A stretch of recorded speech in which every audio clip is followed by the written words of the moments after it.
Everyone on Zoom, we're gonna get started in a couple of seconds.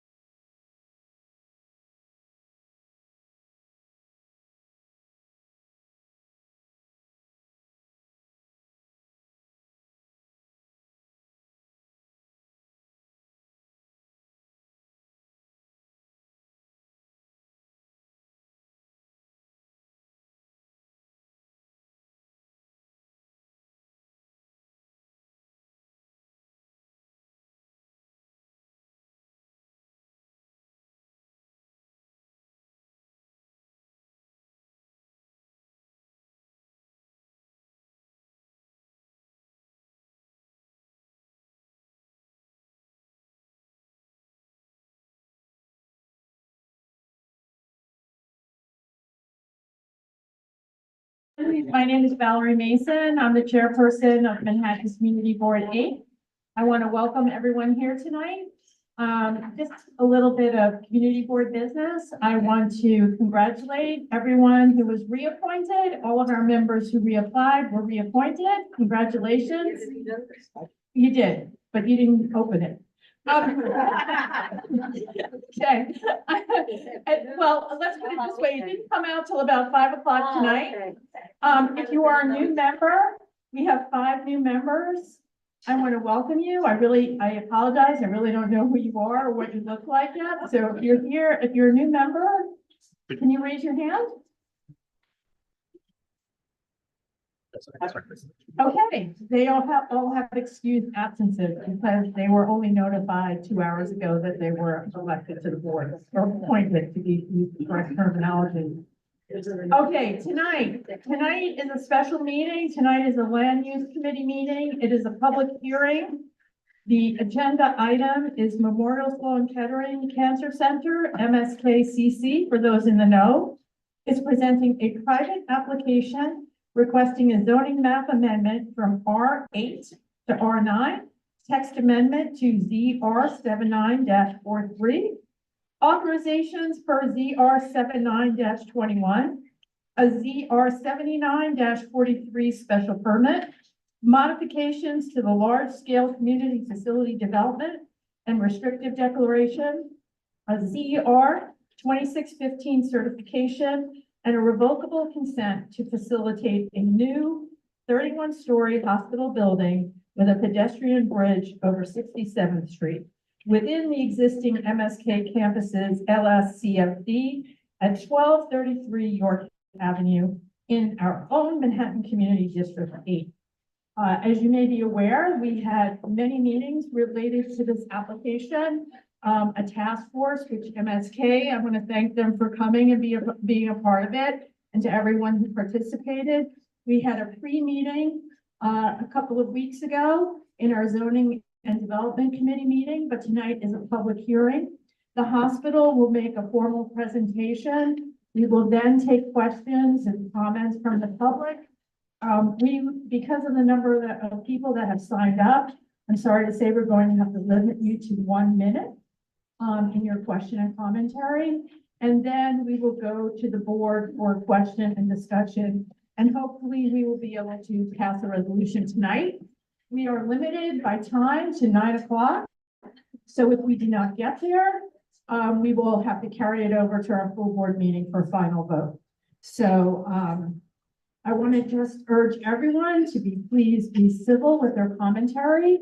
This is a public meeting. We all want to treat each other with the respect that each one of us wants ourselves and deserves. Okay, I will kick it off to Shelley. You can introduce yourself and you're the lawyer for MSK.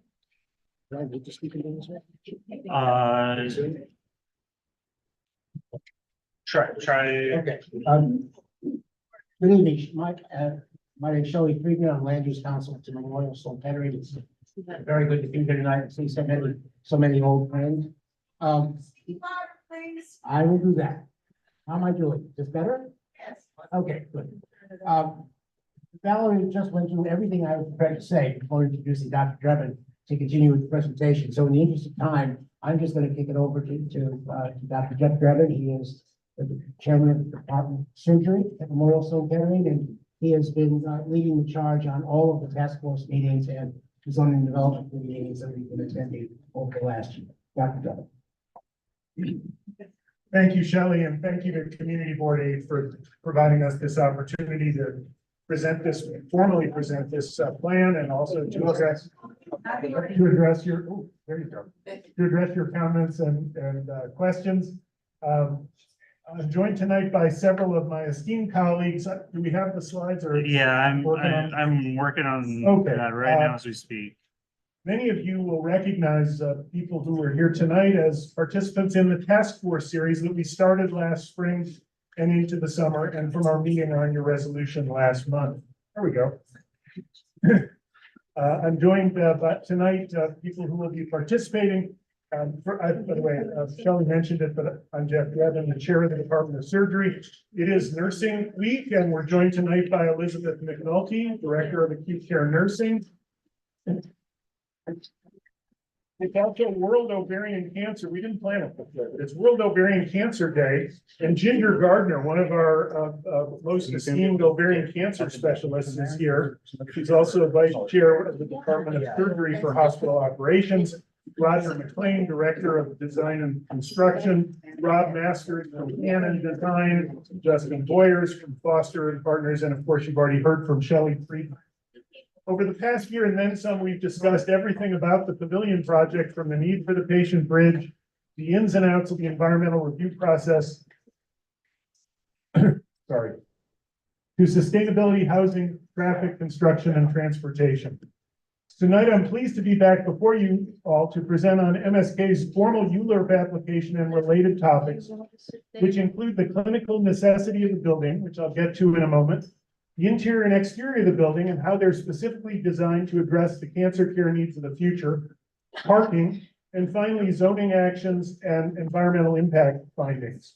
Over the course of our engagement with you all, I hope we've been able to convey the enduring commitment we have to the community and how the pavilion will allow the doctors, nurses, and caregivers here at MSK to treat the avalanche of cancer patients you know are coming right here to our doorsteps in New York City. That is how we're going to give back to you, by providing life-saving cancer treatment to New Yorkers across our city and ensuring we can grow as an institution to adapt to the cancer care challenges of the future. To give you a sense of what that looks like, I also want to acknowledge a broader slate of MSK colleagues who have joined us today, all of whom have participated in the planning of the pavilion. Can I ask the MSK staff who are here, faculty, nurses, others, to just stand for a moment? And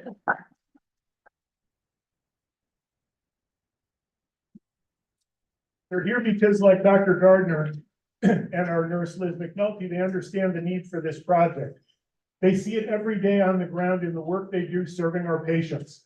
And most of them have also been involved in planning of the pavilion, which you'll learn is really a project designed from the inside out to provide the best possible cancer care for our patients. It's their experiences that are shaping this building. I'll take, this is good for those of you who are joining us for the first time, to provide a bit of context, specifically the growing number of cancer cases proposed.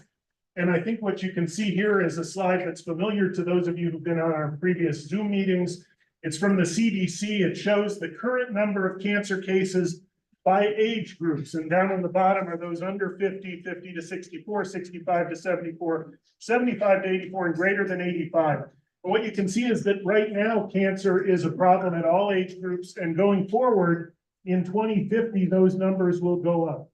And it's projected, in fact, that they'll go up by 50%. We currently have about 40,000 New Yorkers with cancer per year. 1 in 3 people, actually 1 in 2 men and 1 in 3 women will get cancer in their lifetimes. And by 2050, that number will be 60,000. And someone asked a really good question last week, and they asked it in the spring, and I did do a little research, because research is one of our missions at Sloan Kettering, which was, how do we know these projections are valid? Sometimes projections turn out not to be very realistic. And so what I can tell you is this: the National Cancer Institute in the year 2000 projected there would be 1.8 million cancer cases in 2020.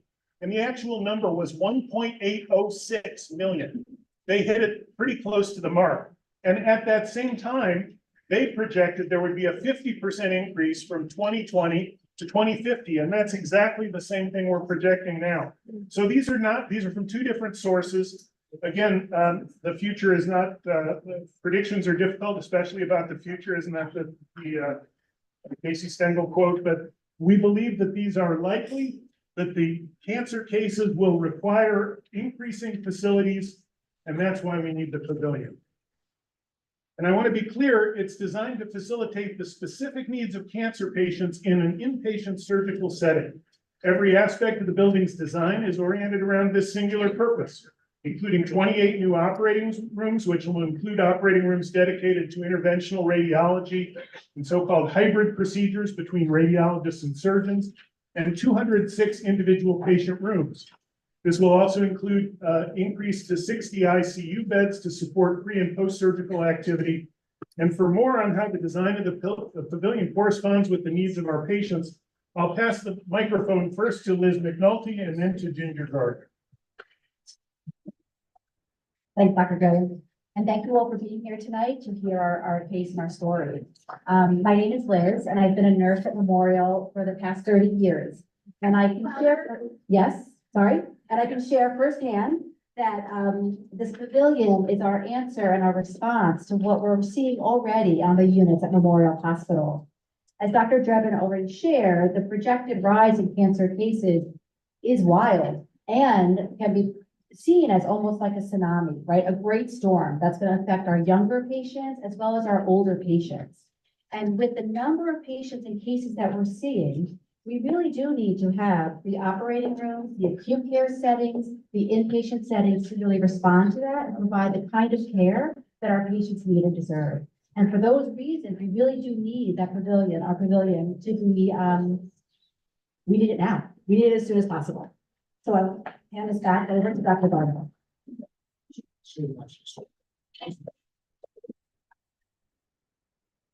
Thank you, Liz and Dr. Drebin, and thank you all for having us here tonight and for having me back here to join you this evening. I'm really looking forward to our time together. My name is Ginger Gardner. I'm a GYN oncologist. I'm a surgeon at Memorial Sloan Kettering. I do approximately 250 surgeries a year for women facing cancer. And I'm simply one of the humanity and the beauty of the team of Memorial Sloan Kettering, and it's truly a pleasure to be here with you. I also serve as vice chair of hospital programs for the Department of Surgery.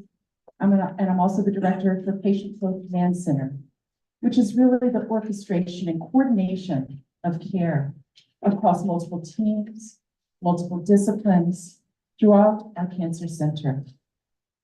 In these roles, I'm often tasked with managing the movement of some of our most critically ill and complex patients, which takes careful orchestration to optimize patient care. And at MSK, we are a team. Much of this requires coordination, coming together of highly specialized clinicians, doctors, nurses, and an entire team for patients in their time of need.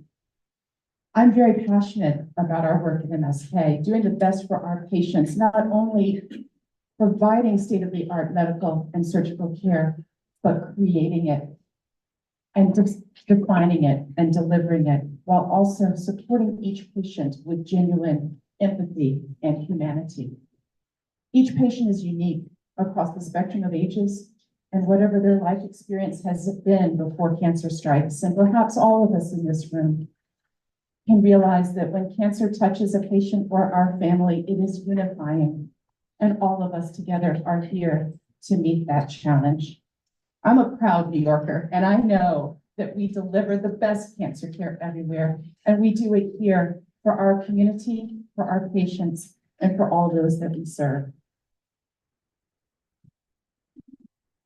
And we certainly work collaboratively across specialty areas, creating breakthrough treatments, and so that our patients can not only live longer, but also fuller lives.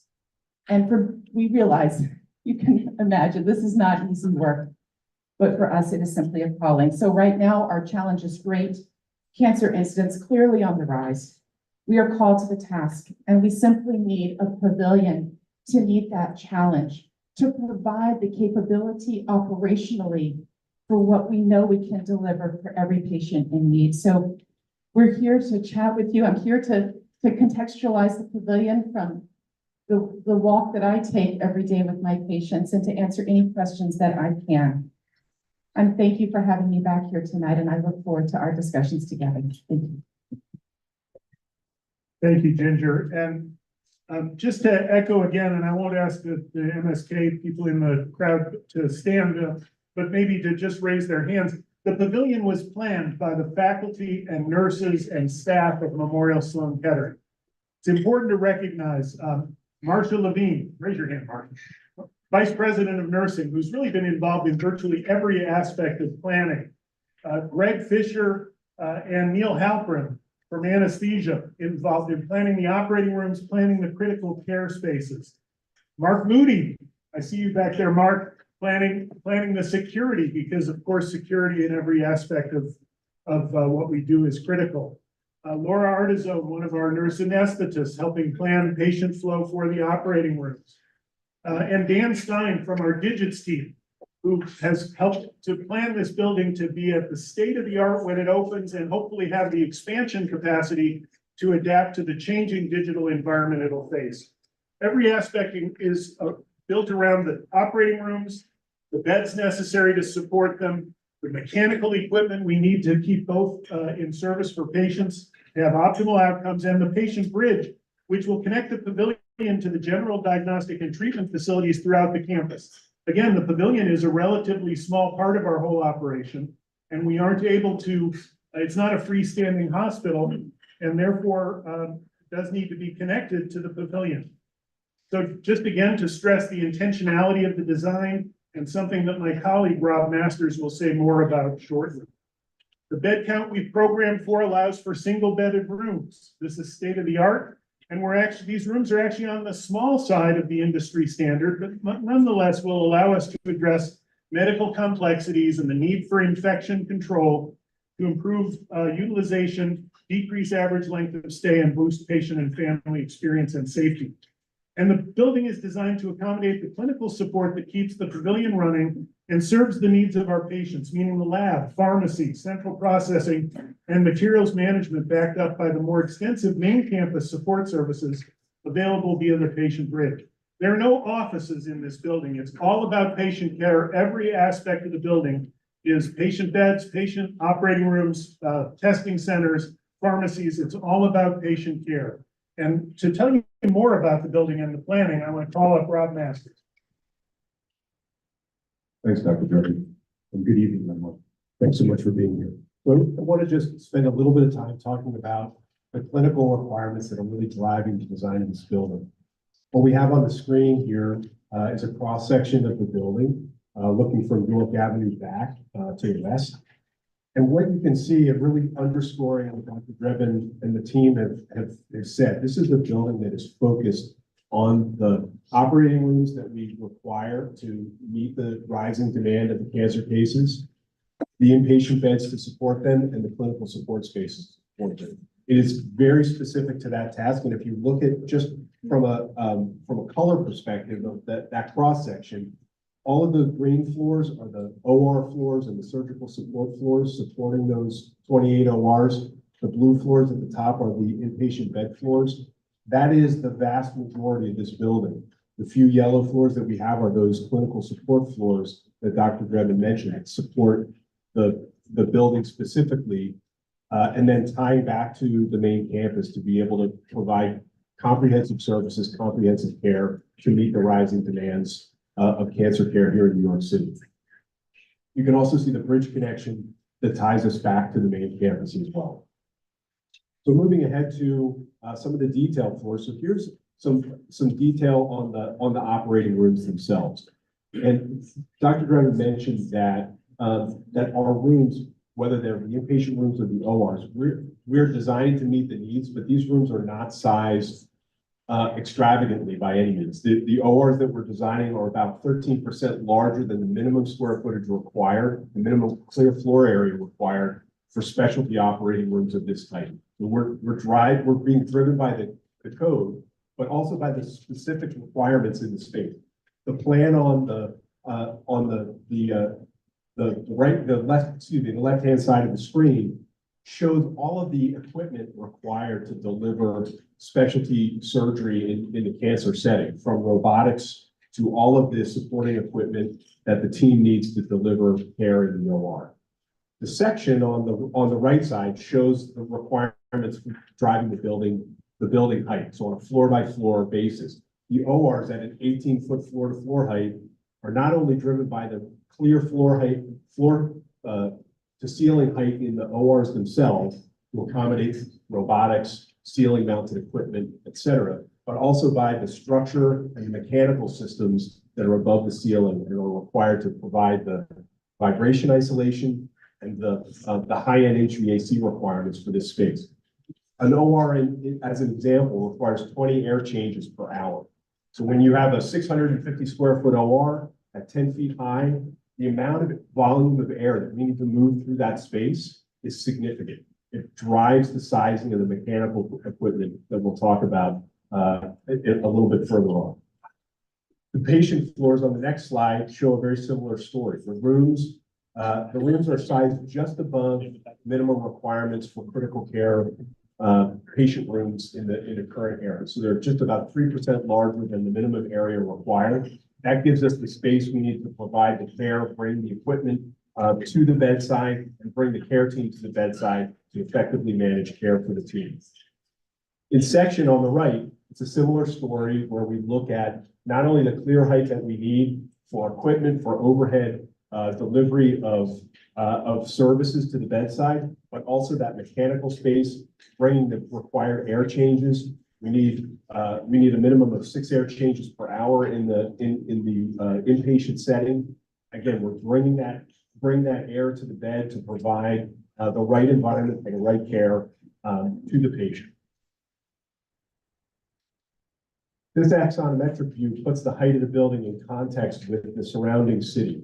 And we're really looking at this to understand why those height requirements for the ORs and the patient beds are driving that height. It's driven by the specific clinical needs for the surgical services and the inpatient care that are in the pavilion. And we're using the zoning envelope to be able to accommodate those requirements effectively and meet the needs of care moving into the future. On the next slide, we show what the HVAC strategy for the building has been established to really respond to the individual layers of clinical care in the building. We've broken the systems down so that we can provide specialty systems for the beds themselves, for different layers of the ORs, and for the support spaces down below, so that we're able to meet the environmental requirements and deliver them directly to the required areas, the required floors. Lastly, there's just looking in section, you can see the blue zones are ultimately identifying the mechanical spaces, both on a floor by floor basis, as well as the dedicated mechanical floors that serve different aspects of the pavilion.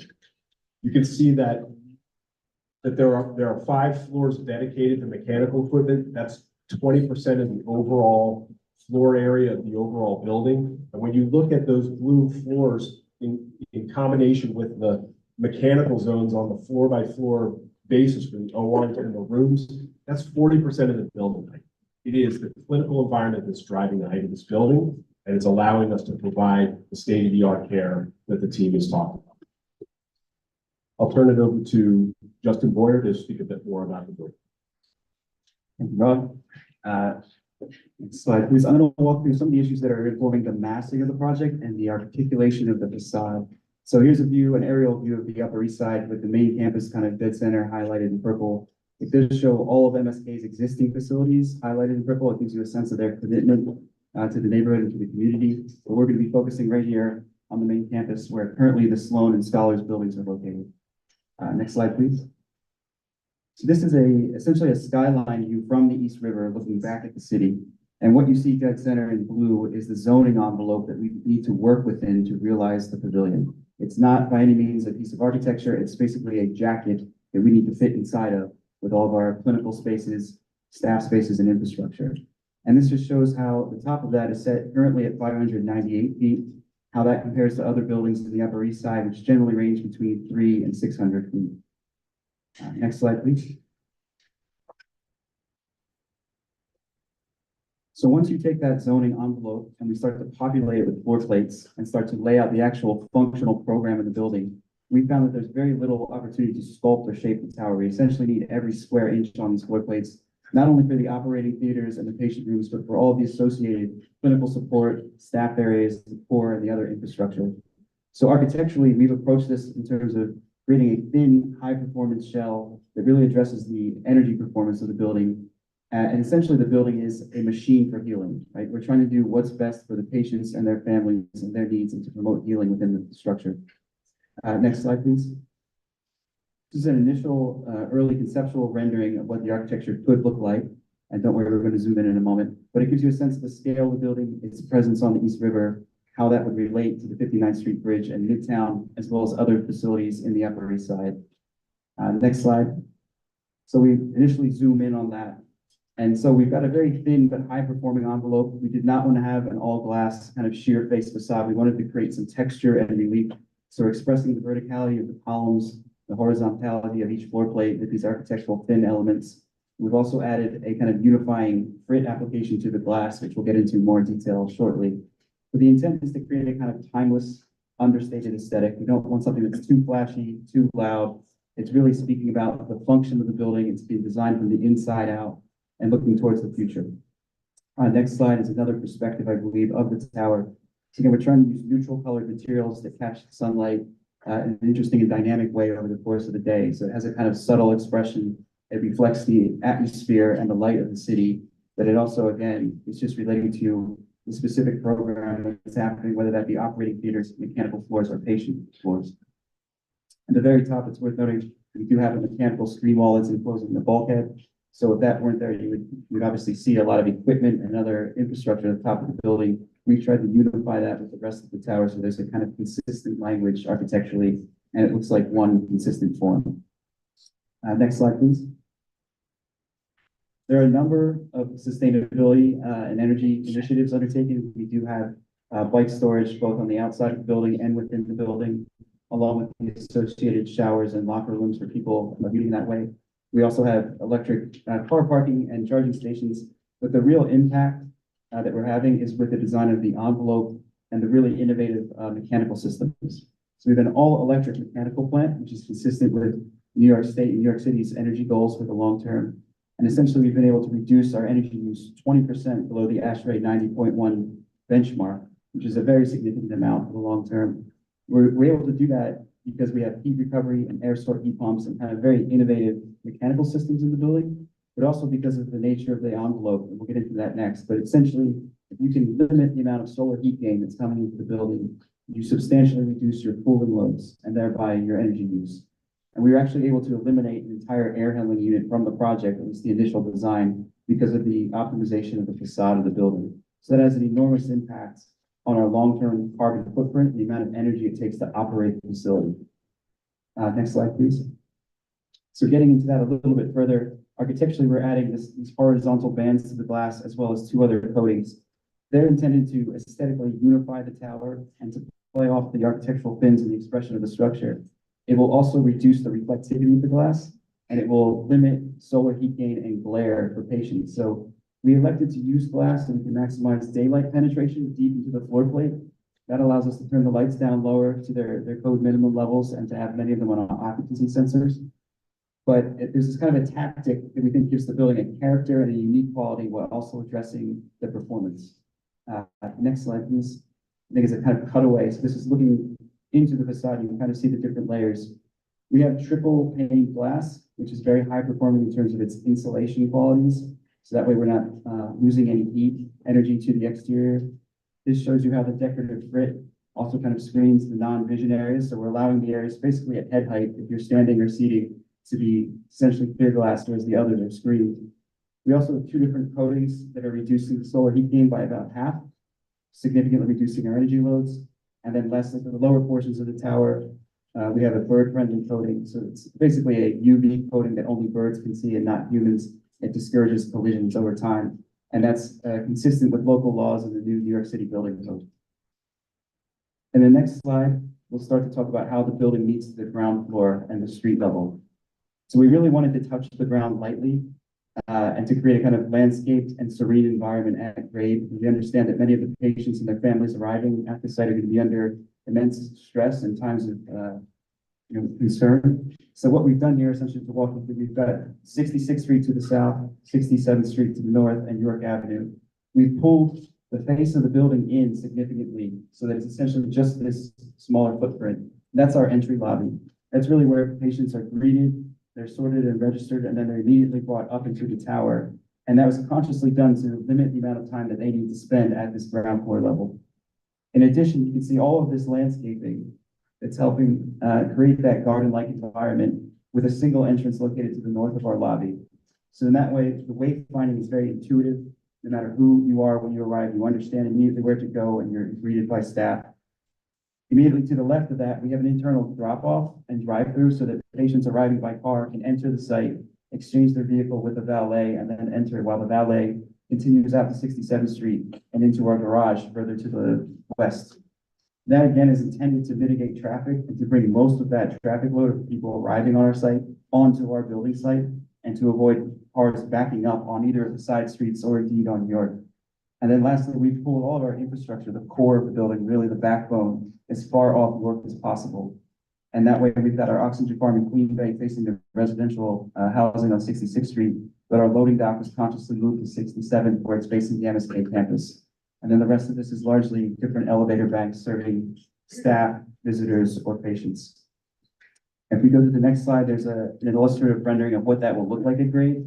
So here you can see how we pulled the building in and added landscaping both along the street and within the property line. And we'll have another view of that in a moment.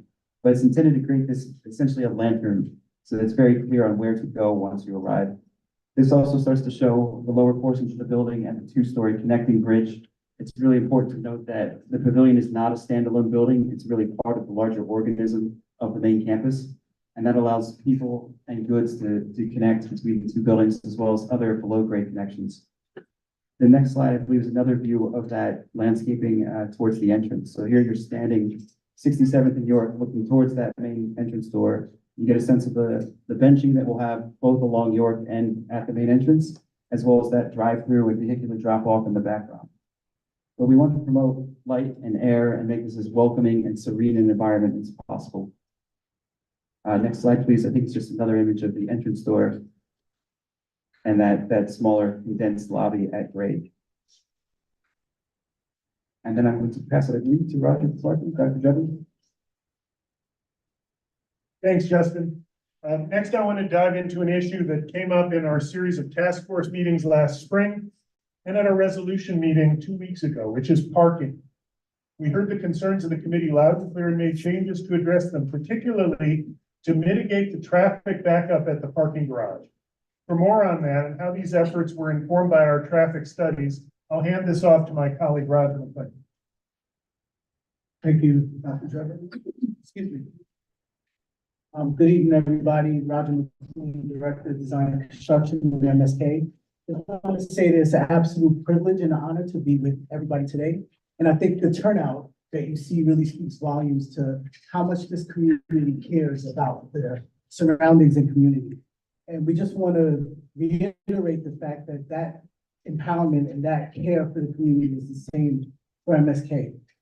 So just to go into some details of some of the mitigation measures that we put in place, and after a real thorough review of our engagement with the community board and some of the volume projections and working with our traffic engineers, we came up with a plan that speaks to a lot of the adjustments that Justin mentioned earlier.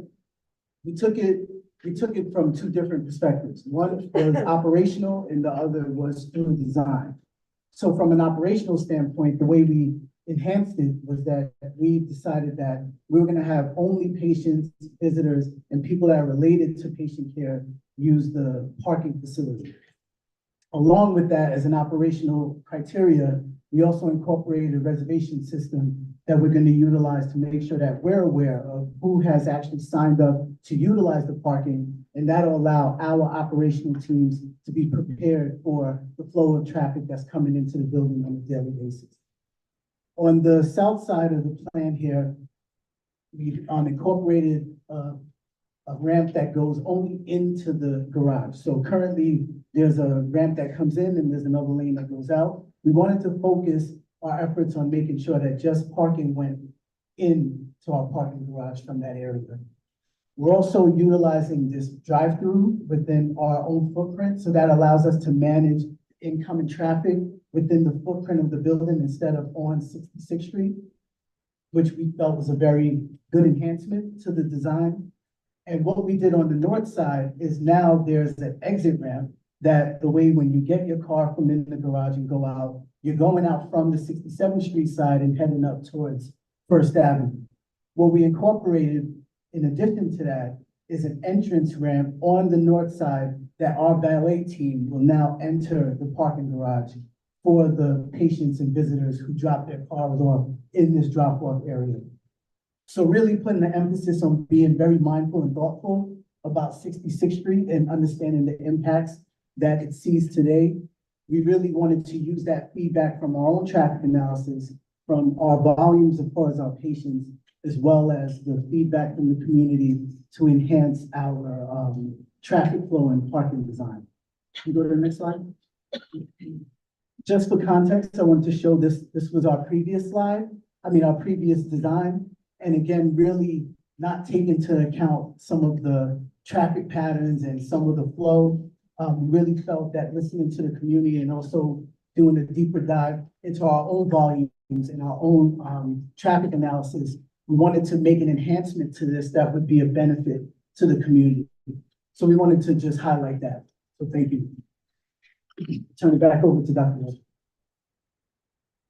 Thanks, Roger. And finally, last but certainly not least, I'll hand this over to Shelley Friedman, our land use counsel, to walk you through the zoning actions and the environmental impact statement.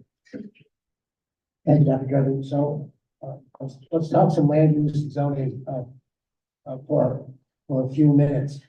Next slide, please. We have 8 actions in our application to the City Planning Commission. The interesting thing about this as a group is that the first 7 of them are in one way or another related to the approval of the large scale associated with the Zuckerman Research Center in 2001. All of these actions are either about managing that large scale that was established then, or specifically using the text of the large scale to provide the modifications to heightened setback and a very typical bundle of zoning waivers that you have seen in almost every hospital building, whether it's been at the City Planning Commission or the Board of Standing Appeals, that gives hospitals a wide lot coverage and the wide floor plan that they need for modern hospital planning. So I want to go through each one of them, but before I do that, next slide, please. I want to just lay the groundwork for some of the things we'll be discussing. What you see here in the yellow, which is portions of three city blocks, the North Campus, the North Campus block, which is actually the Zuckerman building. This is between 68 and 69. We refer to that as the North block. The main campus block, which is the super block formed by York and First and 68 and 67. And then finally the South Campus block, which is Rockefeller University, Rockefeller Labs and Sloan and Scholars. Sloan and Scholars will be the footprint of the pavilion. But it's important to be able to have this discussion, to lay out this map so that you understand these are 3 different blocks which are part of this large scale that you saw as the community board. And when I say you, I'm looking at some of the people who actually saw it in 2001. The next slide, please. This is the same large scale plan in plan. You see the North block, which is Zuckerman here, all in the mid block. And that was part of a rezoning application in 2001 to rezone portions of this mid block from R8 to R9. The main campus block here, which prior to 2001 was also R8 in the mid block, which was rezoned to R9 in 2001, and the south block with the pavilion site in blue, which did not have its mid-block rezoned. What we're doing here in this application is going back to request the rezoning of the south mid-block from R8 to R9. That was actually in the application that you saw in 2001. It was certified, all three mid-blocks from R8 to R9, but due to some critical issues in timing, which I can explain shortly, this part of our application, the mid-block upzoning from R8 to R9 was withdrawn. Essentially, it's the Rockefeller Labs footprint, and that rezoning would have created new floor area over Rockefeller Labs footprint that we would have been able to use in the development of a new replacement hospital, as it was known in 2000, as it was referred to in 2001. Next slide. This is right out of the 2001 FEIS. This is what you saw back then, if you remember Community Board 8. The green is the Zuckerman Research Building. It was a project that was shovel-ready and was commenced as soon as we received our ULURP approvals. In the blue, that was what was referred to as phase 2, the new replacement hospital. And the rezoning of the mid-block of the main campus was in furtherance of this building, and originally the request to rezone the mid-block of the south block was for the same purpose, to take the floor area under the large scale and move it to blue. The reason this didn't go forward was primarily due to the timing of this application in relationship to 9/11. We were certified in early 2001. Our city planning public hearing was scheduled for September 12th, 2001. Obviously, that hearing never occurred. And by the time city planning was back on its feet and busy, because it was needing the charge to redevelop Lower Manhattan, this application had technically expired under the ULURP rules and was automatically terminated. With help from the city council, we were able to get special legislation that allowed our ULURP to be retimed and recalibrated.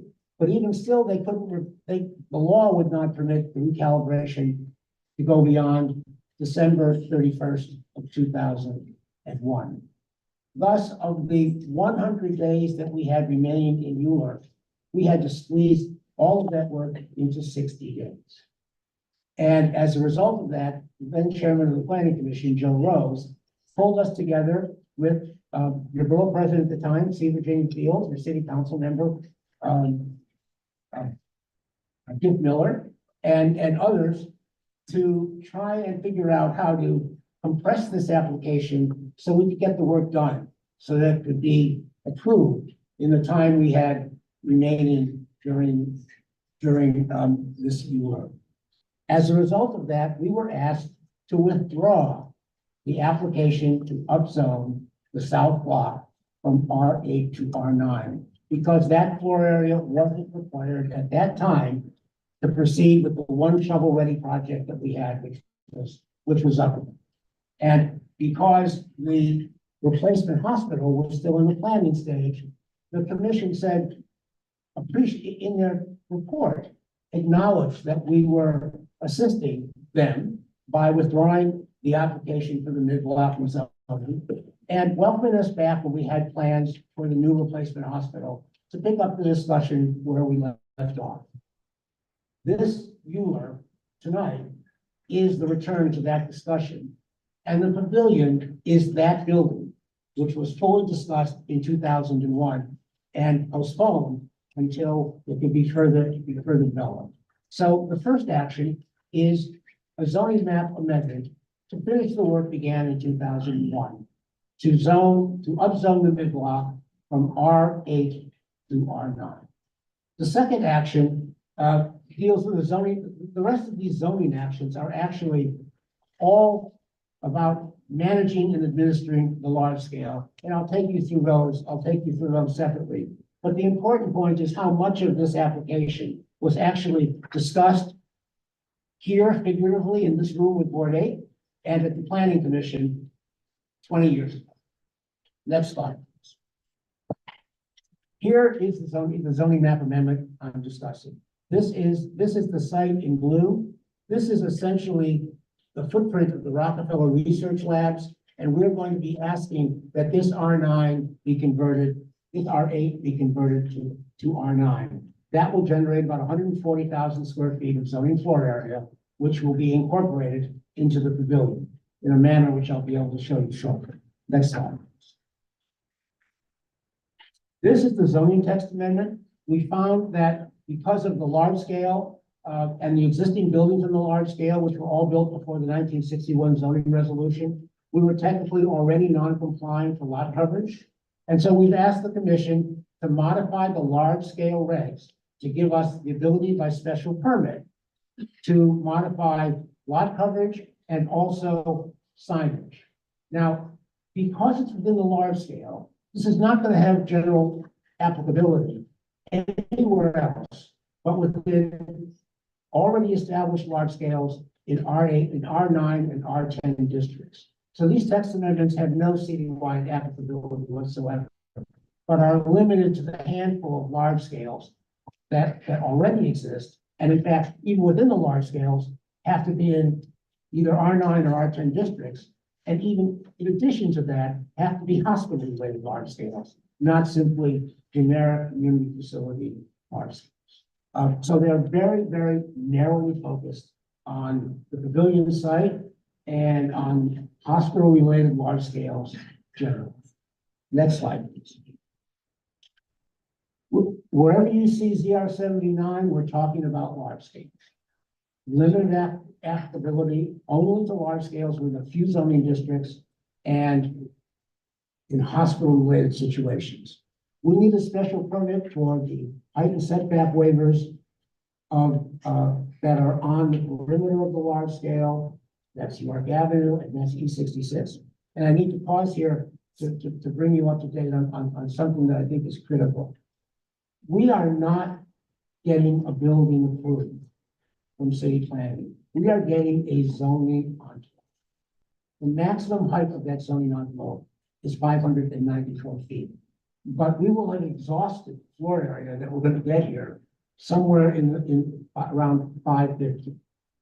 The difference between 550 and 590 will be the mechanical equipment that Rob asked me to describe to you that's necessary to make this building breathe as a building wholly consisting of 28 operating suites and the beds and the staff support to go with it. So whatever you may see here as a straight up building, that is the zoning envelope, and that's what's being approved. These are not building permits, and we want to make sure that people are aware of that information. It's a zone in which we're being permitted to fashion the and place the footprint of the pavilion. So this, going back to the special permit, you'll see the traditional sky exposure plane right here, and this area here is the amount that has to be waived by special permit. Again, this is a waiver that every hospital along York Avenue at one time or another has had to request and has received. Otherwise, you'd be talking about floors at the top of this building that, while they might be great for a condo duplex, can't be used for hospital purposes. Next slide. This again, within the large scale, is the waiver of lot coverage. These are the lot coverage calculations. I know you're all dying to have me go through each and every one of them, but I'm going to, in the interest of time, pass on that. But essentially, this will allow the floor plates to be of the size necessary for the hospital uses that Dr. Drebin has laid out as required for the surgical center that will be the pavilion. Next slide. This is the special permit to our new text amendment for signage. Why do we need a special permit for signage? Because In the final analysis, the zoning remains R9 and R10. Those are residential zoning districts, which don't permit signage of any consequence. We're not asking to change that.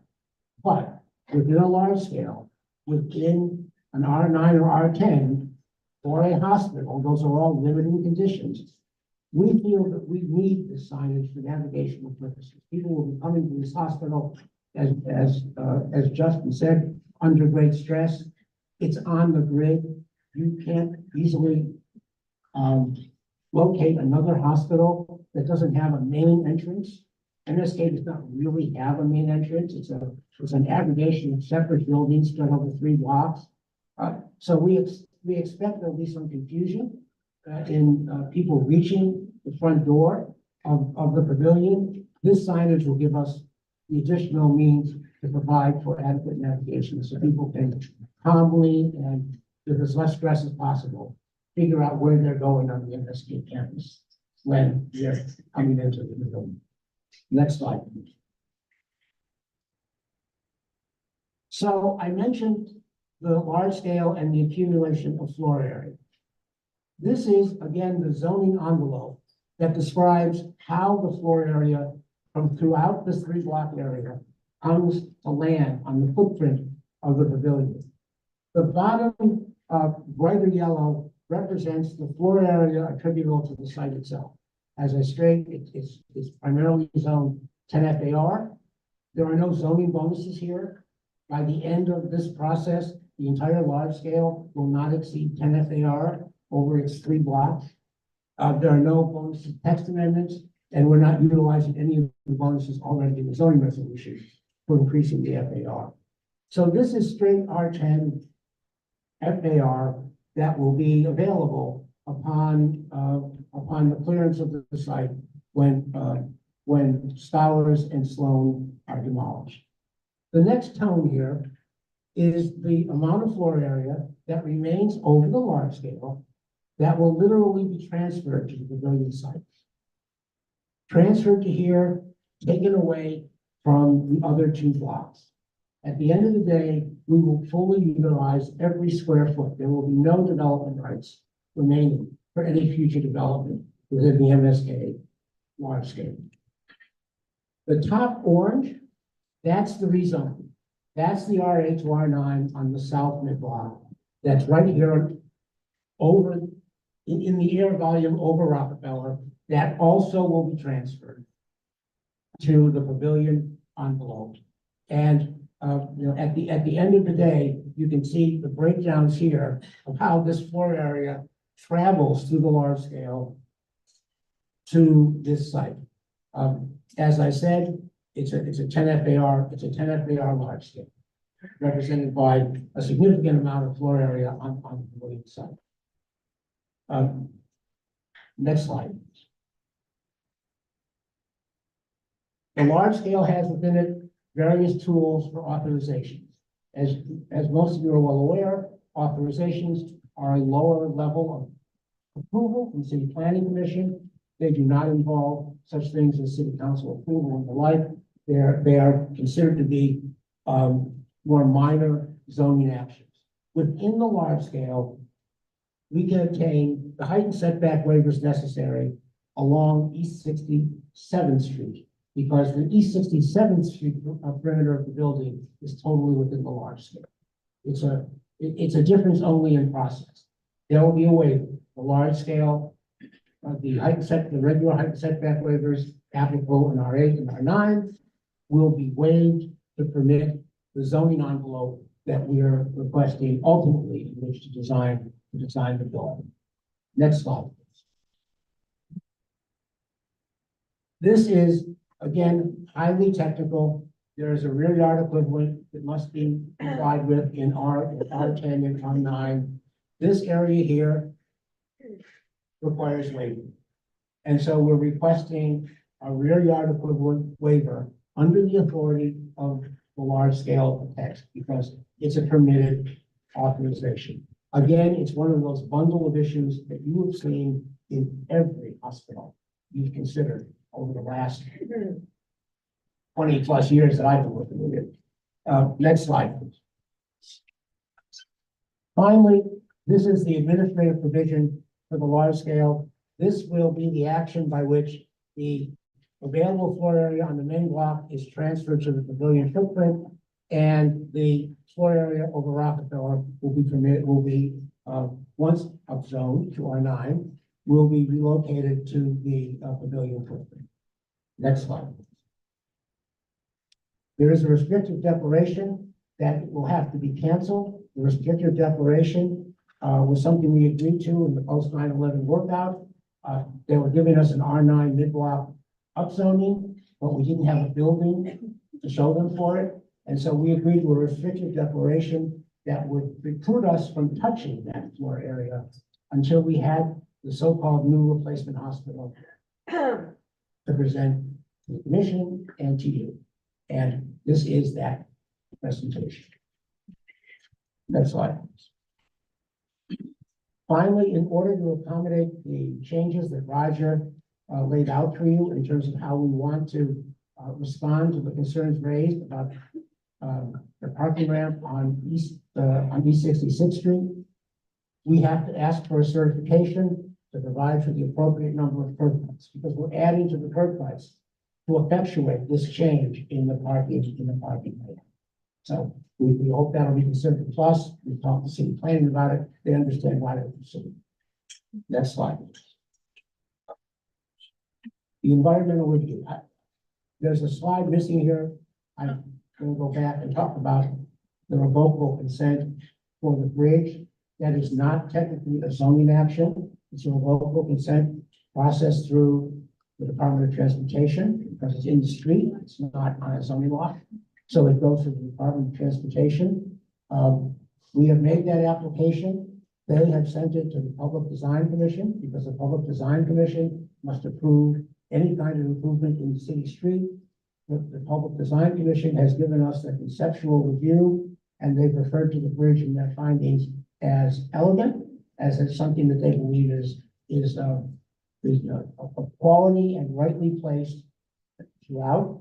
We'll have to return to the Project Design Commission, the Public Design Commission after Euler to finish up our process.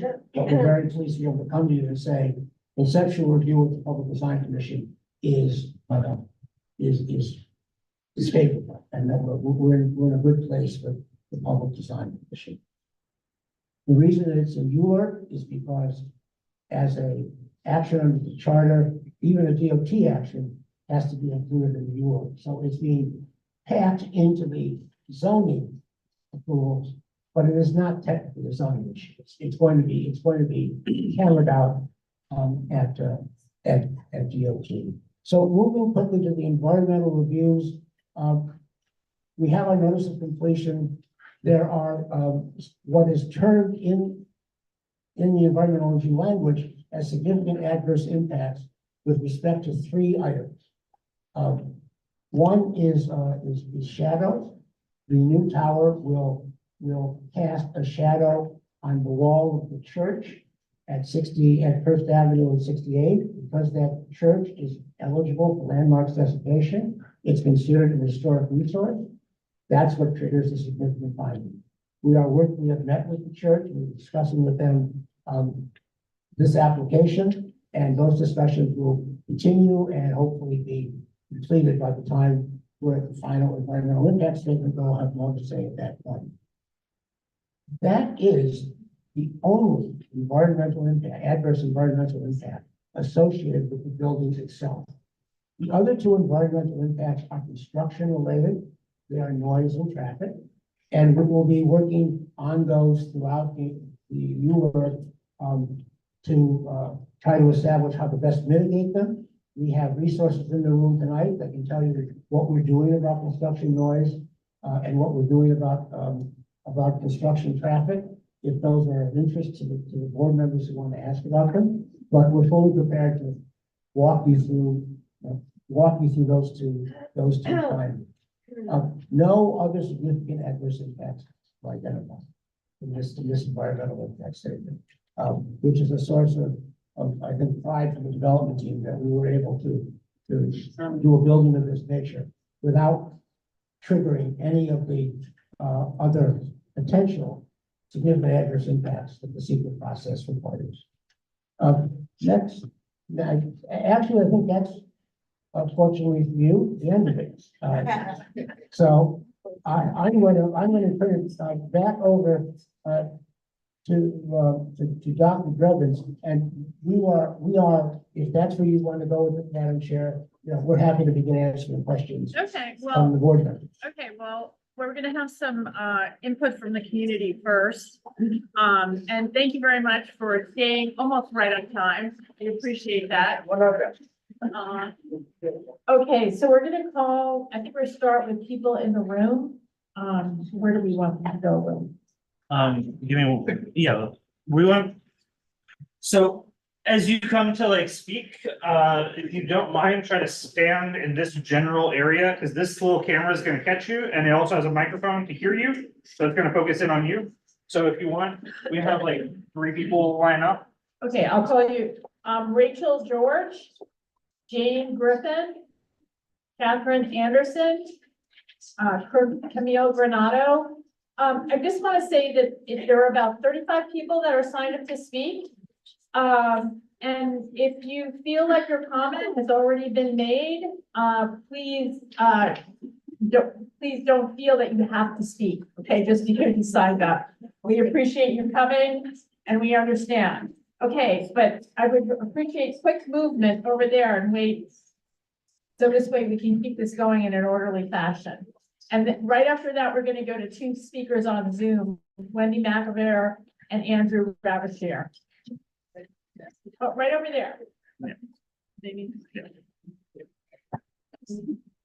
Who's first? Rachel George, Jane Griffin, and Catherine Anderson, and Camille Granado. And then when you're done with the microphone, pass it to the If next you're not up there when your name is called, you're gonna have to move to somebody else just to keep going.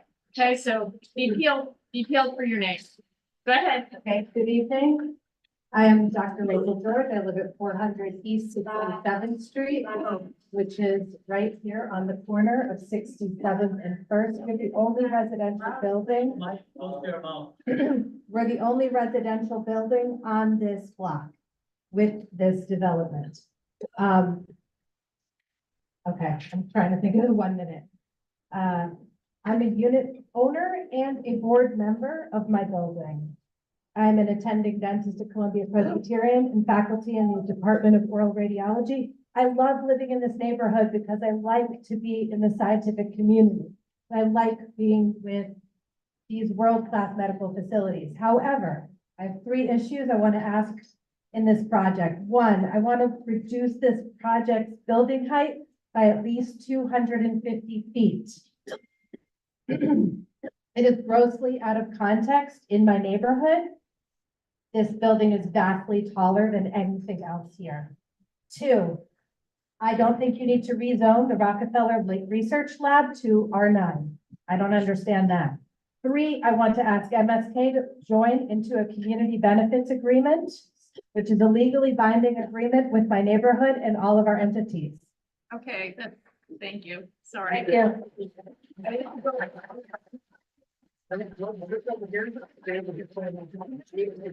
Getting the feel for what 1 minute is like, so be mindful. Was that about a minute? Yes, it was a little over. Was it? Okay. My name is Jane Griffin. I've been in the neighborhood for over 60 years, so I was around for the prior incident where, if I remember correctly, I think that we had a lot of community meetings and I think, helped preserve the corner of 66, because I believe you wanted to move the building in onto 66th Street. And I would say that all the parking efforts you made were a total disaster. And living on the corner of 66, the car situation has been quite intolerable. Backing up, blocking 66th Street. Anyway, so I am here really, I like the prior person, emphasizing the residential nature of this wonderful place where I've raised 4 children who went to this school. And I would point out, the school uses this corner. They march down and do their fire drills and who knows what will I'm happen. terribly sorry, but you're gonna have to stop. Can I say one more thing? No, I'm sorry. I would put in my plea to rethink and to consider the present fragile state of our planet and indeed the fragility of the people who are affected in their daily lives by this huge congestion and traffic and everything else.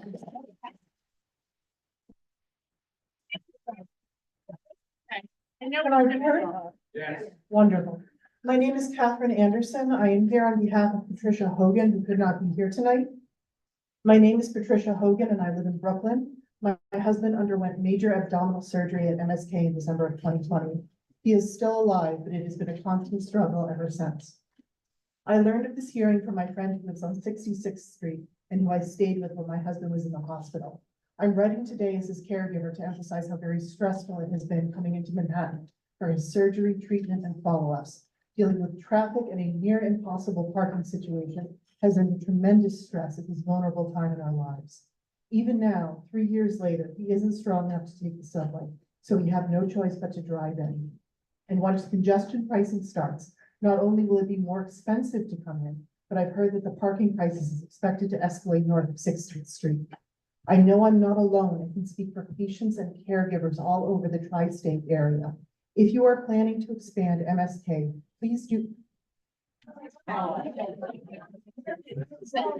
You can finish your sentence. We can finish our sentence? Yeah. We're allowed to. I let everybody else go over, so I'm, If you are truly planning to expand MSK, please do so in a location or locations that are truly accessible to your patients. I ask this and it's. sorry, go ahead. I've never heard it do that. Hello, my name is Camille Bernardo. I live at the corner of 69th Street and First Avenue. I have lived on the Upper East Side for 32 years. I am a cancer survivor thanks to the excellent care I received from the doctors, nurses, and staff at New York Presbyterian Hospital in 1996. Today, I am cancer-free and very grateful. As a result of a support group sponsored by MSK, I have been a volunteer at MSK for over 20 years. I have watched as this once vibrant residential neighborhood has slowly being taken over by ever-expanding hospitals, tower after tower going up, robbing us of clean air, green space, and sunlight. If approved, this latest proposal would make MSK the tallest hospital in the world at 594 feet. This is outrageous. I can no longer stand by and watch. Hospital Row has gone too far. Trying to cut out some stuff. MSK has many satellite hospitals in the tri-state area. Wouldn't it make more sense to expand those hospitals to serve patients closer to home than expect them to come to the most densely populated neighborhood in the United States?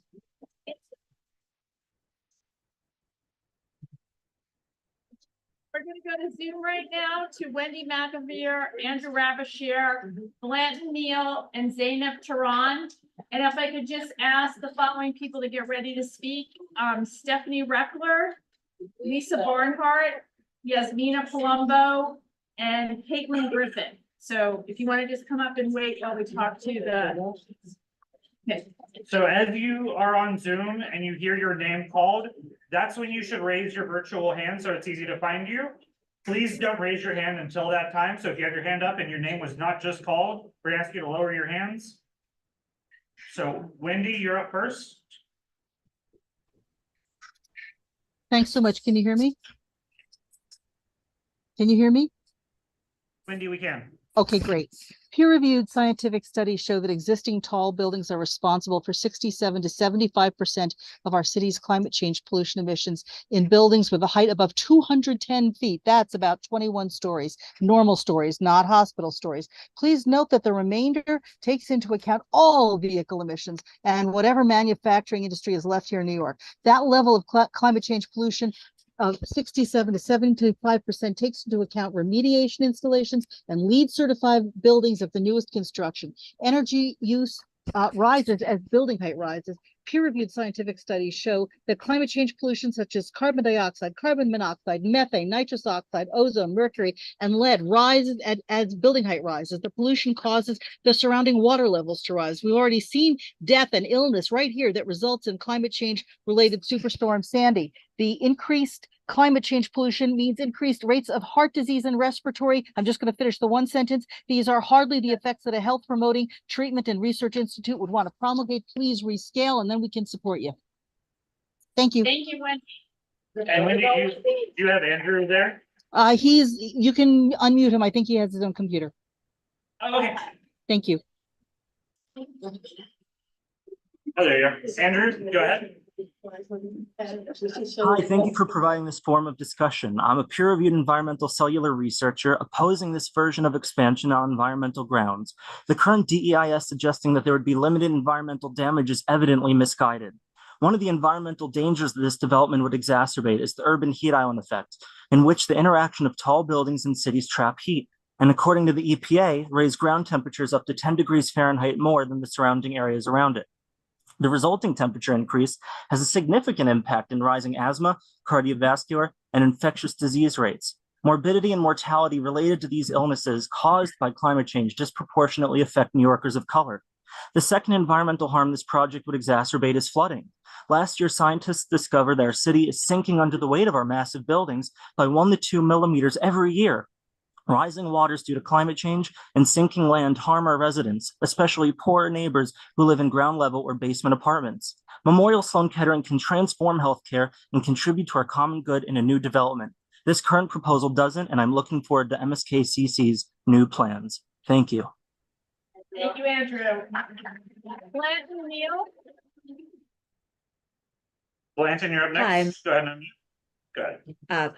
Thanks very much. My name is Blanton Neal, and I live on 73rd in Lexington as a long-term resident, and I'm speaking in favor of MSK and the pavilion. The reason I do this is it provides an exceptional service for people with severe cancers. One of my best friends came to MSK after she'd been diagnosed with stage 4 breast cancer, and thanks to the amazing care she got, she was able to live very well for 13 years, despite a life expectancy of 5. Another former colleague of mine has multiple myeloma, and he is being treated at MSK very successfully. He's living life fully, and this is something that takes a lot of expertise and a lot of space. It is important to have this available to everyone in the best design plan possible. Thank you. Thank you. Zainab Tehran. Good evening. My name is Zainab Tehran, speaking on behalf of the Friends of the Upper East Side Historic District. While sympathetic to Memorial Sloan Kettering's proposal, we have significant concerns regarding the proposed pavilion's height, bulk, and potential impact on our neighborhood. First, the proposed pavilion would be a massive tower rising directly from the sidewalk with no setbacks, a throwback to pre-zoning regulation building form, soaring above even the oversized medical towers along York Avenue. Why does the proposed building need all floors to be double height floors? We feel the scale of the increase in height would be wildly out of proportion with the expansion in services. Further, this project would send a troubling signal to developers about what is permissible in the Upper East Side. Second, the proposal also fails to consider the impacts on the character and quality of life in the surrounding neighborhoods, including the low-rise apartments across the street, a historic church, and schools. The proposed sidewalk bridge, several stories tall, would deal a further blow to a low-rise neighborhood character, casting shadows on the sidewalks below and negatively impacting the pedestrian experience. Lastly, the Upper East Side is already best served in the tri-state in terms of medical facilities, but it's not indicated how will it specifically impact underserved New Yorkers. Friends urges the community board to disapprove this application as presented and ask that MSK revise its plans to ensure a project that integrates harmoniously with our existing community. Thank you. Thank you. Okay, we're gonna come back in the room. Just as a technical matter, I personally don't mind you clapping, but it cuts off the sound. And so it cuts into the people on Zoom actually hearing what's happening in the room. So just be cognizant of that. Maybe just wave your hand. Yeah, I can't hear anything, so there's no point. Do you have a better AV system? This isn't a CNN town hall. We don't have that technology and that level of funding. I wish we did. I appreciate the comment. We have what we've been given by the city and the state, and that's it. I mean, truly, we're lucky to be in this building tonight. This was the last possibility for us to have a meeting, so please bear with us. We're not trying to limit your ability to hear or participate. Can you maybe summarize the question with comments over like the microphone over there? So we can hear it? they should be here in person. Let's just continue. We're just moving on. I mean, I think we're here in person. And you can move up if you want to. I don't know what else to do. There's plenty of chairs right over here. Seats over here. If you want to move up and you can hear better closer, then please be our guest and move up. Stephanie, Yes, I'm Stephanie Reckler. and please keep the microphone close. My to your mouth. being a cancer survivor 40 years ago doesn't change my judgment about this tower. I would like to ask Mr. Friedman how the certificate of need process plays into the issue. I think that MSK should concentrate on auxiliary hospitals in the suburbs, in the other boroughs, but not encourage people to come into the city to go over the Queensboro Bridge. Congestion pricing plays into this. And Valerie tells me I'm sorry, you're done. I need to give up the microphone. Thank you. Lisa Barnhart? I guess no one's gonna listen. Okay. Just wave your hands, okay? My name is Lisa Barnhart. The microphone's right up to your mouth, okay? Right up to your mouth. Yeah, that's it. And 66th Street, and it's directly across from the parking garage. And all the time, I hear all these noises like foghorns, and I guess it's the venting systems. But I'm worried that if this building gets built, there's gonna be more venting systems, and I'm gonna feel like I live in a factory. So that's my concern. Thank you. Yasmina Colombo. Hi, I am a PS 183 family member and also a resident on East 66th Street, directly across from the garage. I'm here to speak against this mega project. It's going to negatively impact us for years to come, taking away sunlight, polluting our environment with noise, dust particles, chemicals, and odors associated with maintenance of such a massive building. And while MSK has a noble mission, MSK has not been a good neighbor to East 66th Street. We've often been treated as a service entrance to MSK, which means regularly being woken up in the middle of the night. There's regular service of a highly pressurized refrigerant service that comes midnight regularly. Just this past Friday, scaffolding was scheduled to be erected from 6 p.m. to 6 a.m. For what reason, I don't know. It's not the first time. It also happened on Thanksgiving Eve, effectively ruining Thanksgiving Day for all the residents who need to sleep.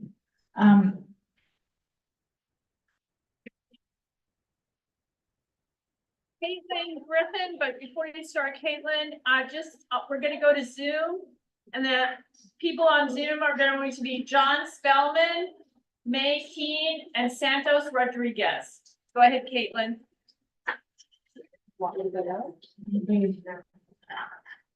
Good evening. I live in one of the most environmentally responsible buildings on the east side, a landmarked light and air tenement 2 blocks from this project site. My name is Caitlin Griffin. Ironically, and by contrast, this building proposal is shockingly irresponsible and even anti-environmental.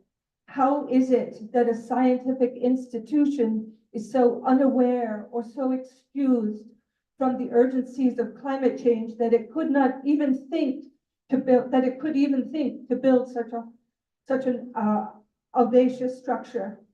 Is the cancer crusade this delusional?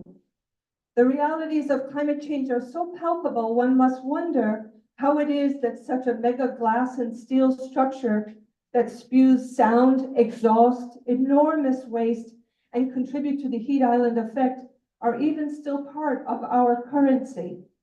I am one of the few local residents here who continue to return to these public hearings to state opposition to specialized hospital expansions that eat away at the fabric of domestic life, because the issue here is before us whether the application exhibits sensible, rational, enlightened urban planning principles. It's not about the virtue of your cancer treatment, and so it does not.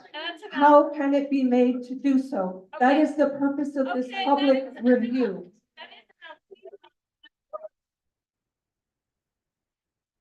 Okay, we're gonna go back to Zoom. John Spellman, and then May Keene and Santos Rodriguez. I just want to ask you, the next people up in the room will be Warren Klein. I think Camille already spoke, so she's in place. And Chad Kaleo, I think I'm pronouncing your name correctly. Could you come up? And Bruce McAllister in the room, please. John, you're unmuted. Go ahead. Okay, so I'm John Spellman. I live up on 80th Street and York Avenue. I've been a resident of the Upper East Side for 37 years. I certainly appreciate the proximity of all the fine medical care in the area as I get into my senior years, and of Memorial Sloan Kettering in particular. 3 years ago, I was diagnosed with malignant melanoma, and I received excellent care at MSK. And I think with the aging population, we're likely to see a lot more cancer, and there's going to be a lot more need for us all to have an excellent facility like this in the area. I'd much rather live in the shadow of a new building than in the shadow of cancer. Thank you very much. Thank you. May Keene. May, go ahead and unmute. My name is May. I'm 27 years old and I live in Midtown East. I was diagnosed with stomach cancer when I was 26. MSK took care of me when I needed it the most. I support the pavilion because young adults like me are getting cancer and more young adults are also moving to the city. So it would be great to have a center from MSK. Thank you. Thank you. Okay, we're gonna go back in the room now. Warren Klein. Warren? Okay. Chad Kaleo. Good evening. I speak as a resident of 66th Street at York Avenue. And besides the incessant noise that comes from the parking garage, we'd like some guarantees that the overnight construction projects are going to cease. We're talking about scaffolding just last Saturday going up, continuing from 6 p.m. to 6 a.m. And I had to go to work the next morning at 8 a.m.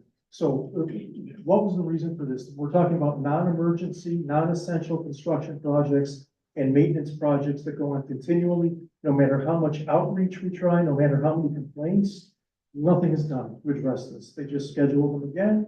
And, we try to complain, nothing is done. So what is the guarantee if there's new construction that you guys don't decide we're going to start doing construction on the weekends or overnights? Where's the guarantee? Because it's seriously impacted their quality of life. And I'm speaking for multiple residents on 66th Street.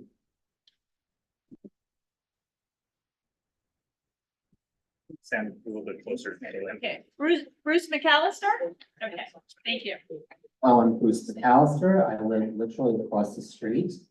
And while I was a little pleased to see in the renderings that there's an intent to employ some add some greenery around the entrance to the the building. I'm very concerned about the mechanical level that appears to be planned to be directly above the lobby. What will this entail? What kind of mechanical equipment is going to be on that floor? Will it be blowing exhaust fumes throughout the night directly towards our residences? I hope that this is taken into consideration. Thank you. Thank you very much. We're gonna go back to Zoom now. The remainder of the public speakers are on Zoom. Kathleen Steed, King Shay. I apologize if I'm pronouncing your name incorrectly. Andrew Mukaria, Sharon Pope Marshall on behalf of Civitas, just to make sure everyone's clear on my speaking in the public session. Elliot Nierenberg and Mary Pat. More. Okay.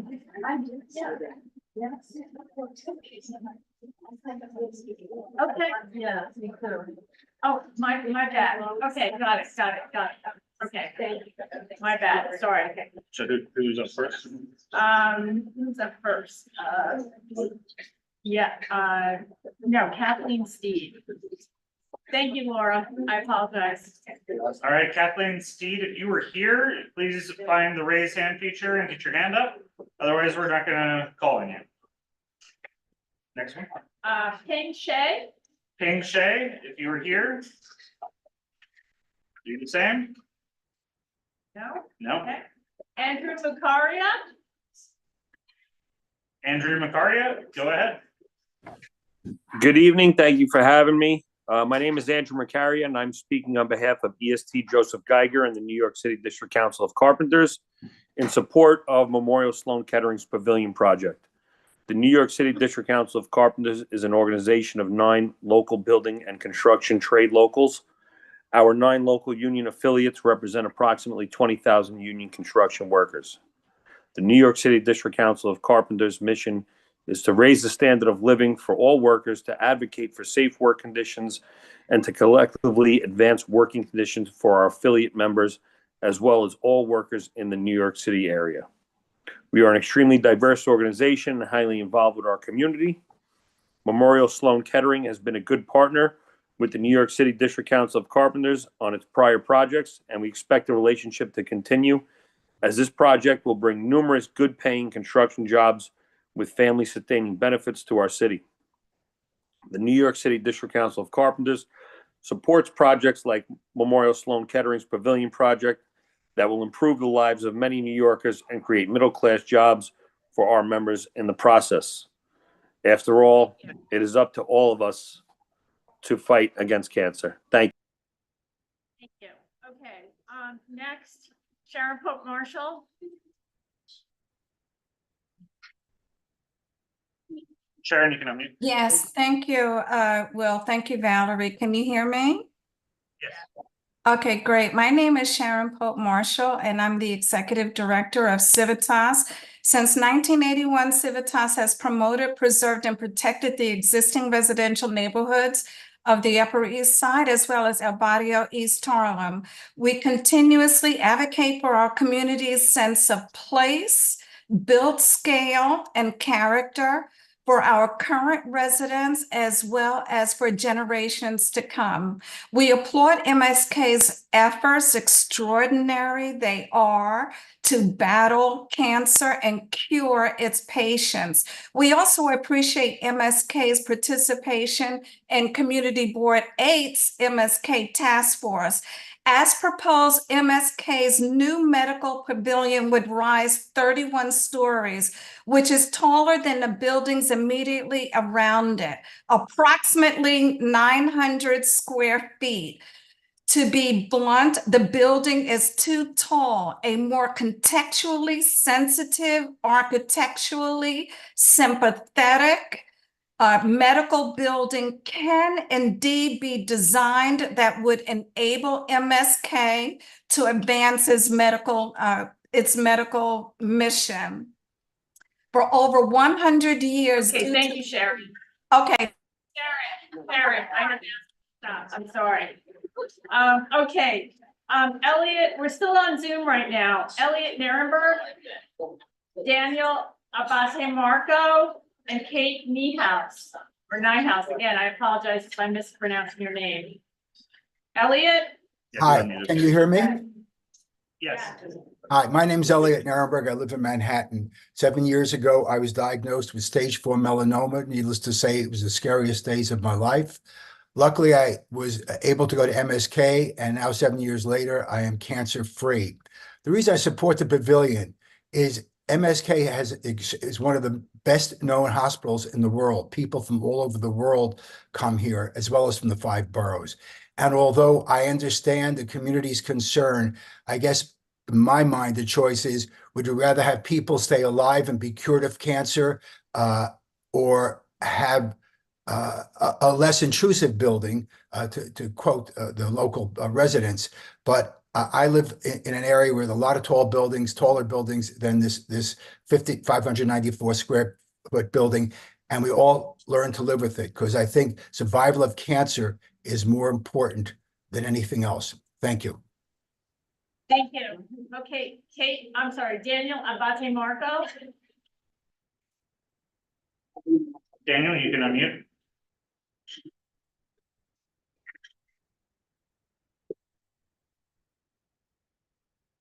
Try that again.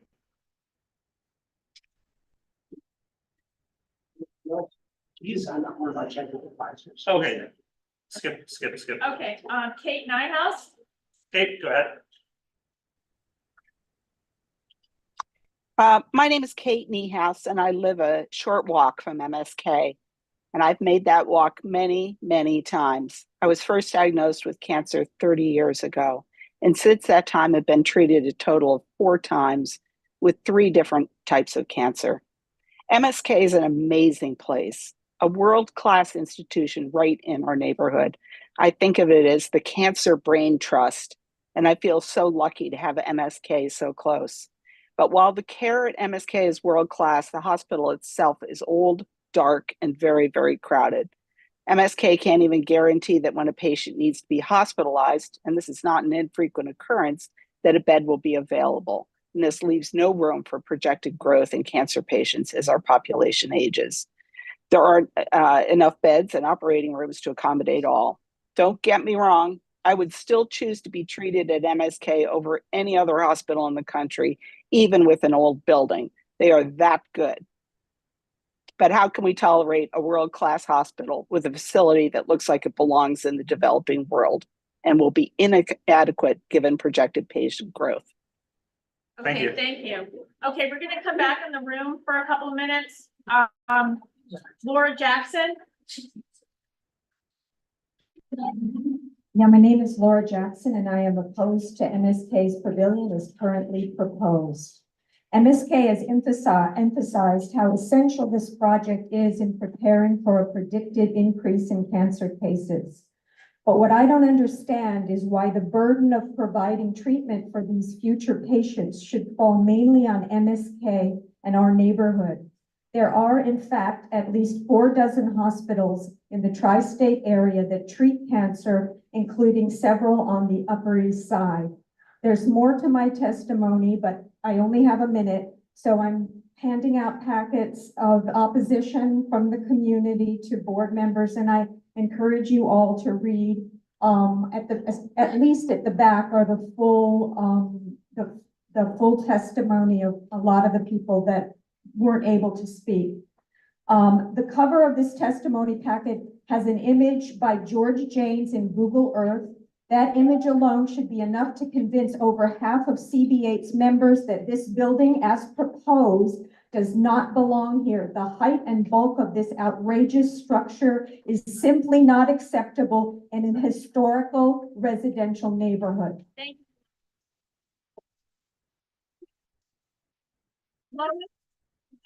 Lois Utley? Okay, great, thank you. And Yes, Daniel, you're next. I'm Lois Utley.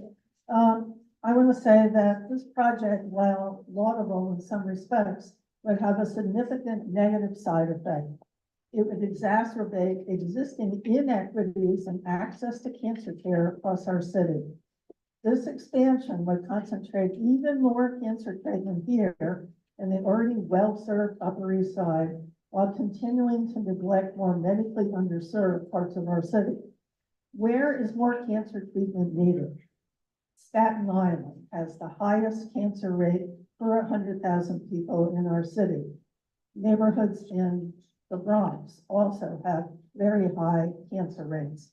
But Memorial Sloan Kettering is not proposing to increase cancer treatment in any of those neighborhoods.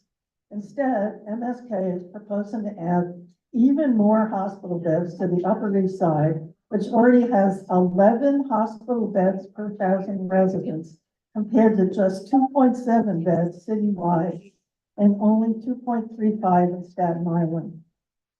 I urge you to seriously consider whether allowing MSK to add a giant tower here is justifiable given the striking inequities in access to hospital and cancer care that would only grow worse with this expansion. Thank you. Thank you very much. Jump on Zoom now. The last. Oh, I'm sorry, Nathaniel. I didn't see you sitting on the floor. Okay. Okay. You have the minute. I'm starting your timer now. Oh, so, start the timer. Why not? You have the little guy. The width. This is the width. That's the width. This is the width. Okay. Do we have the little guy? So lives in the building? Yes, this is the width. Come stand over here. That's what a residence, this is Can you 4.5 use the inches. This is 4.5 inches. Imagine it's 6 feet tall. That is the sidewalk. It's 50 feet across. Her apartment building is here.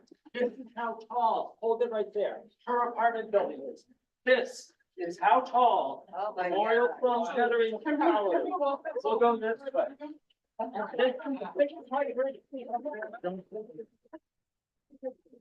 Put that one next to it.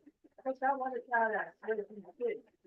This is how big this is. This is to scale. And at the height of these 10 60-foot buildings is a 22-foot mechanical.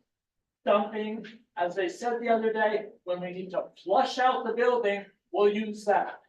So I respectfully ask that you decline these adjacencies, which is precedent setting. It has never been done in Manhattan that you would put a building of this scale that close to residents. Like,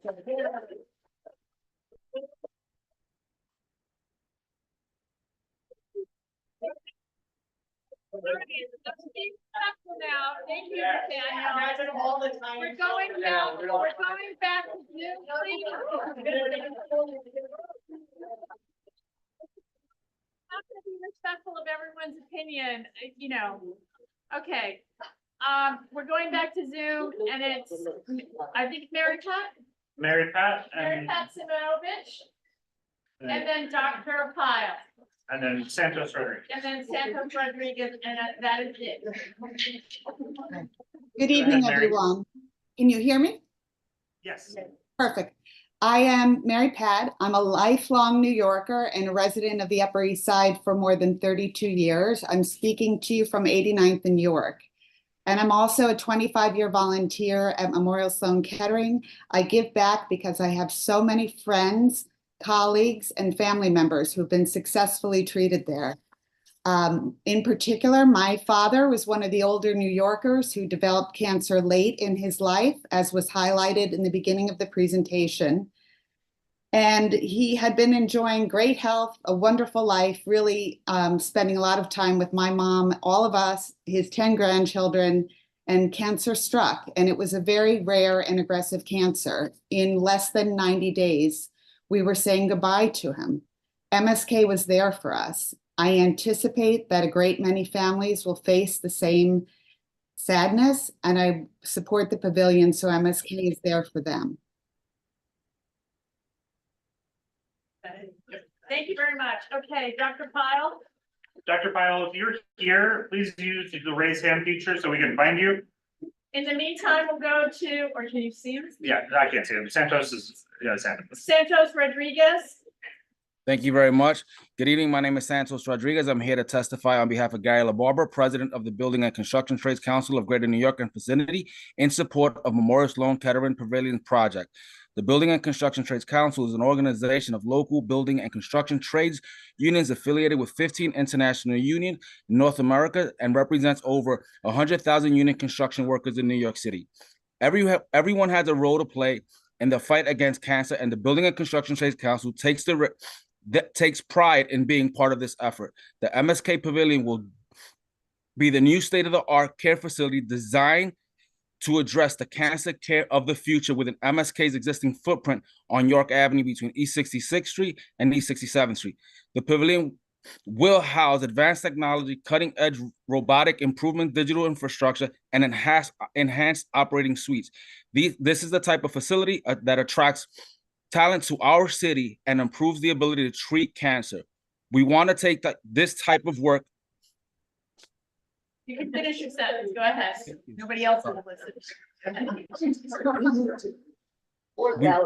We should want to take this type of work to perform in New York City. We should support and encourage this type of work to be performed in New York City. Improving this project is a step in the right direction. Thank you for your time this evening. Appreciate it. Thank you very much.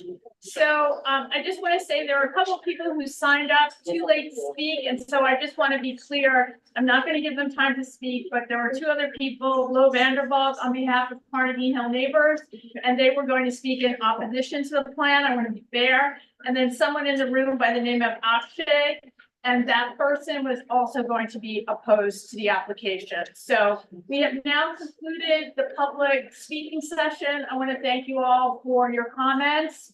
And I just wanted, before we go to the board, I just want to give maybe the MSK team, there were a couple of questions in there. Dr. Dreeben, do you want to quickly answer them and then we'll go to the board? Thank you. Thank you, and thank you to everyone for these very thoughtful comments and obviously a very deep thought and some creative arts and crafts project as well. I'm gonna first talk about we're gonna just hit a couple of these. We can't hit them all, but the issue of the cars blocking 66th Street and the scaffolding, Roger can cover both of those. Thank you, Dr. Trevin. Sorry, can everyone hear me okay? Yeah. So I just want to start with the 66th Street scaffolding. First with just offering our apologies. And I'm going to give some context to what exactly occurred. So our 1233 York Avenue building, we go through our normal New York City local law 11 inspections.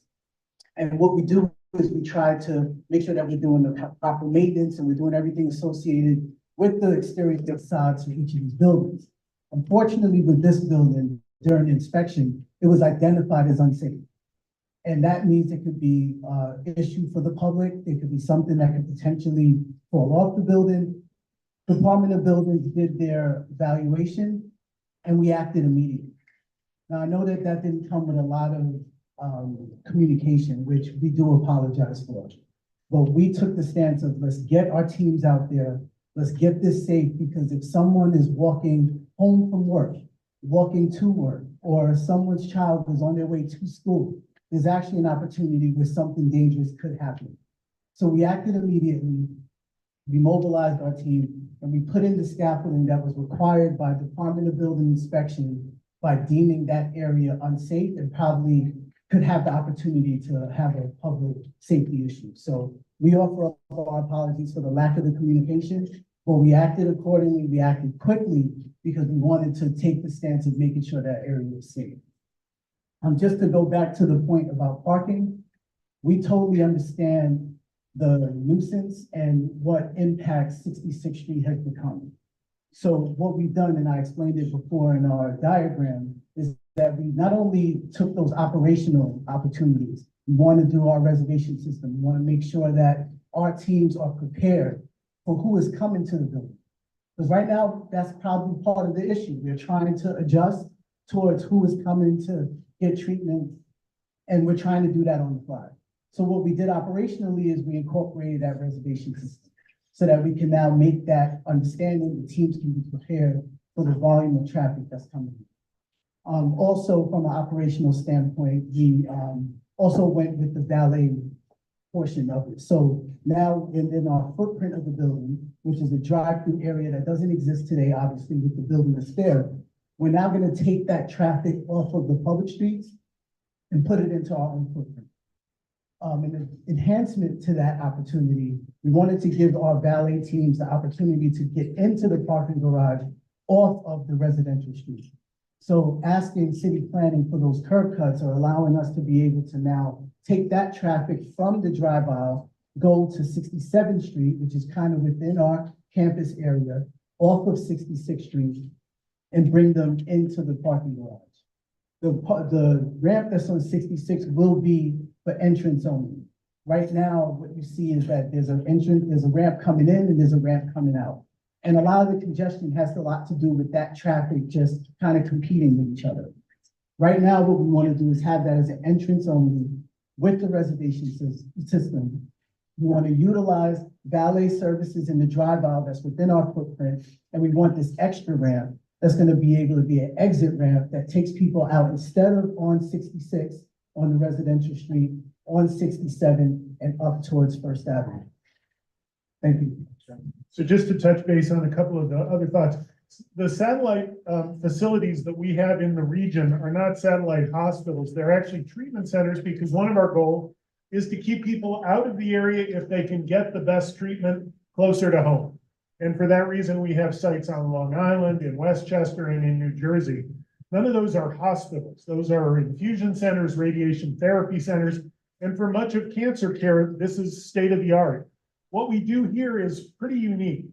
Many of our patients have surgery by multiple surgical teams, or surgery and radiation therapy, or surgery where we take the tumor and grow immune cells and then give them back to patients. Those are things that can't be done in small hospitals. They need to be done on our main block where we have access to laboratories, multiple different surgical teams. And so the satellites, while a way to keep people close to home, most convenient for them and keep them away from the hospital if they don't need to be treated here, really can't substitute for hospital care. And just to touch base briefly on the underserved New Yorkers, MSK was a leader in pushing through legislation in the state, to get approval of Medicaid, Medicare Advantage plans for cancer centers. Previously, we were excluded. And we are seeing an increased number of Medicaid patients. We're proud to be treating Medicaid patients, but part of the reason we need more beds and more operating rooms is we're seeing more patients. We also have a relationship with Jamaica Hospital, a sort of melting pot neighborhood in Jamaica with a large safety net population where we are providing both advice to their existing doctors and some of our doctors to actually deliver care in a less well-served, less affluent community. So we certainly appreciate the need to focus on inequities of cancer care. Those don't substitute for the need to have our facility here able to deliver the very complex care that only a few places in the world can deliver. And I suspect that my beeper ought to also go off. Yeah, We don't need to stop. but I appreciate that. Yes, okay. So now we're gonna go to the board.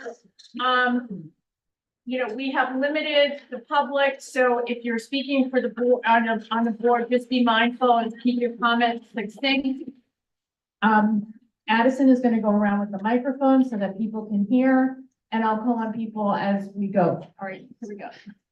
Addison, Marco was up first. All right.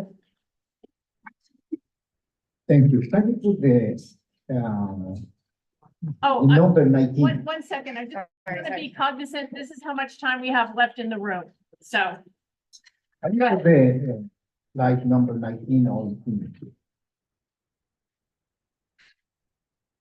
I can't actually see the numbers, so Addison, tell me what it is. Okay. More. Right there. You can leave right there. Okay, That's okay. put the microphone up, Marco, so I can hear you. Let me start asking the question to Mr. Boyer. If you have the fire aid in a path and the handle is metal as the whole fire, are you there to hold the handle with your hand, with your bare hand?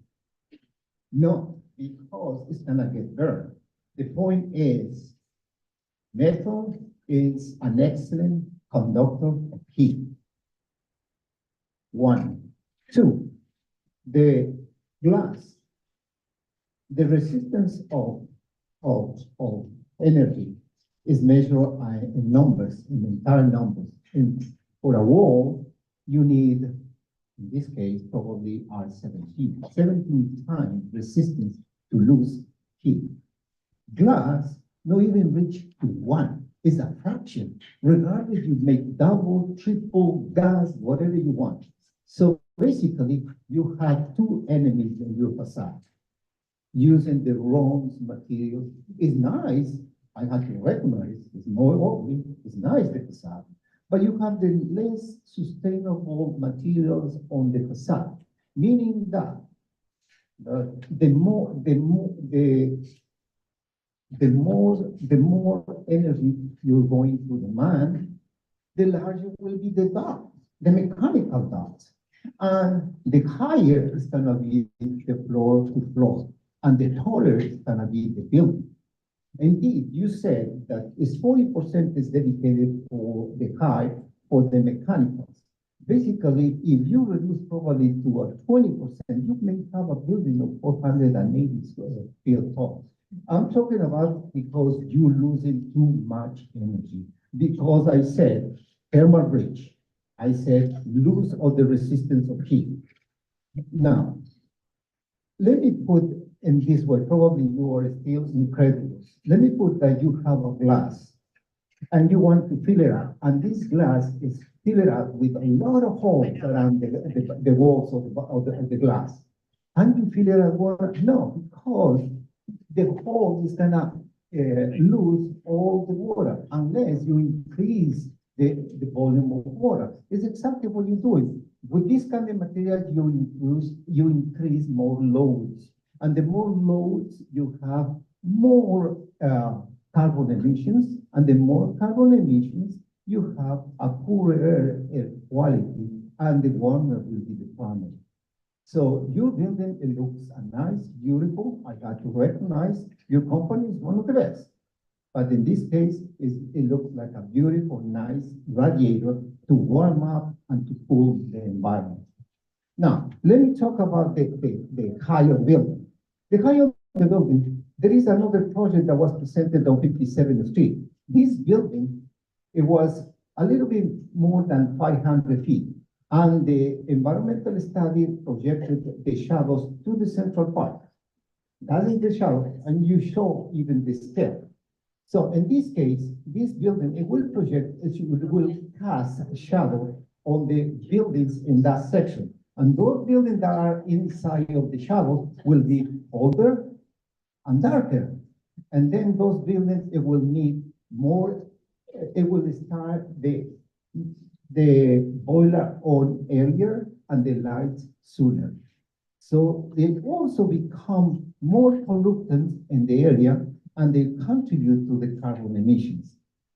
Your building at the end of the construction, which will be 2030, the city of New York expects to reduce all the buildings 40% of carbon emissions, and your building won't be. So basically, my point is that you will have an obsolete and unsustainable building with a high,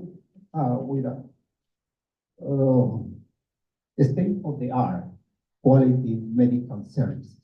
I think it is too tall, the building, and I think strongly recommend you should review your mechanicals, and especially the cladding. The cladding of your buildings is a serious problem. Thank you. Next,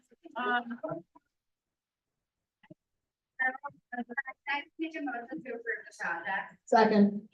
Second. All right, I didn't hear what was it? The motion to approve. Is there a second? I didn't hear. Yeah. To approve. Motion to deny. Motion to deny the project. The motion is. Okay, let me just set the ground rules here. The only people that can speak during this part of the meeting are members of the community board. I would appreciate, yes, she is. That's why I called on her, Nathaniel, okay? So please respect, okay? Thank you.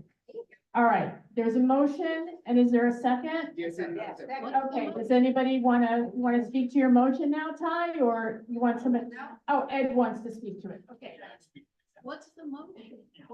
The motion is to approve as The presented. motion is to approve as presented. So Okay. I'll speak against. I think it's a little quick on the motion, given the tenor of the room, but I won't go on and on because I'm not gonna take on the mission of MSK, not speak to the people in the room. Just make a general observation. What troubles me is not only the size and scale, and the fact that it's being done by a hospital, it's what's going on collectively on the macro level in our neighborhood and just nationally in terms of, and I've spoken to council about this, the allocation of resources troubles me tremendously. And not only to the size, and I get that you're building out to the limit. I don't hold that against anybody. That's your job. My job as an attorney, your job, we all do our job. But this allocation of resources, the size, troubles me a great deal because we have these massive projects going on. My God, where's the law of diminishing returns economically? I don't get it. It's too big. It's too much. I'm very troubled by what I consider to be the health industrial complex in America. No disrespect to people in the room, but it's something that we've come to grips with somehow in America, and we're being funded by. And this is just an outgrowth of this particular project. It's just one opportunity for me to just say that in probably more than a minute. Okay. But I'm against the project. I'm against this motion to approve, and that's it. Okay, Sorry to next. have you off topic.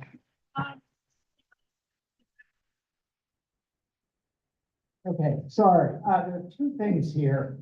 Elizabeth Rose, you can't be with us tonight, asked me to read a statement. I have, oh, sure. Gladly. Yeah, you're supposed to be in the front anyway. Oh, well. Go ahead. I have something to say on my behalf. Okay, well, you're gonna speak on Elizabeth's behalf and then your own? Yeah. Okay, then hurry up. I will. I've edited Elizabeth's statement down to the bare minimum. That's between you and her. Yeah. Well, no, it's now between her, me, and you two. It's worth noting, this is Elizabeth's statement, that on July 8th, 2001, Community Board 8 voted to disapprove the original proposal. This disapproval appears to have been a factor in the ultimate decision by City Planning and MSK to limit their approval to the North Block and Main Block rezonings only. Now, MSK has come back and again proposed the mid-block rezoning on the South Block from 66 to 67th Streets between York and First Avenue, and has consistently described this request as simply the completion of the originally proposed plan from 2001. However, the current proposal differs significantly from the original 2001 plan, as Shelley pointed out. Instead of an approximately 400,000 square foot building on the South Block, the current proposal is for a building of over 900,000 gross square feet, more than twice the size of the originally planned building for this location. Continuing to Elizabeth, I do not oppose the mid-block upzoning on principle, and if that upzoning were required to enable the construction of the originally proposed 400,000 square foot building on this location, I would even be in favor if there were no net loss of housing units within Community Board 8. However, massing and scale matter. The size of the building currently being proposed is simply too large, too tall, and sets an unwanted precedent for our community. The 2001 plan never envisioned the massing of over 900,000 square feet in any one location, nor anything approaching the currently proposed height, and certainly not on this site. In 2001, Community Board 8 voted to disapprove that plan. If I were able to be with you tonight, that is how I would vote now. Okay. Back to Elizabeth.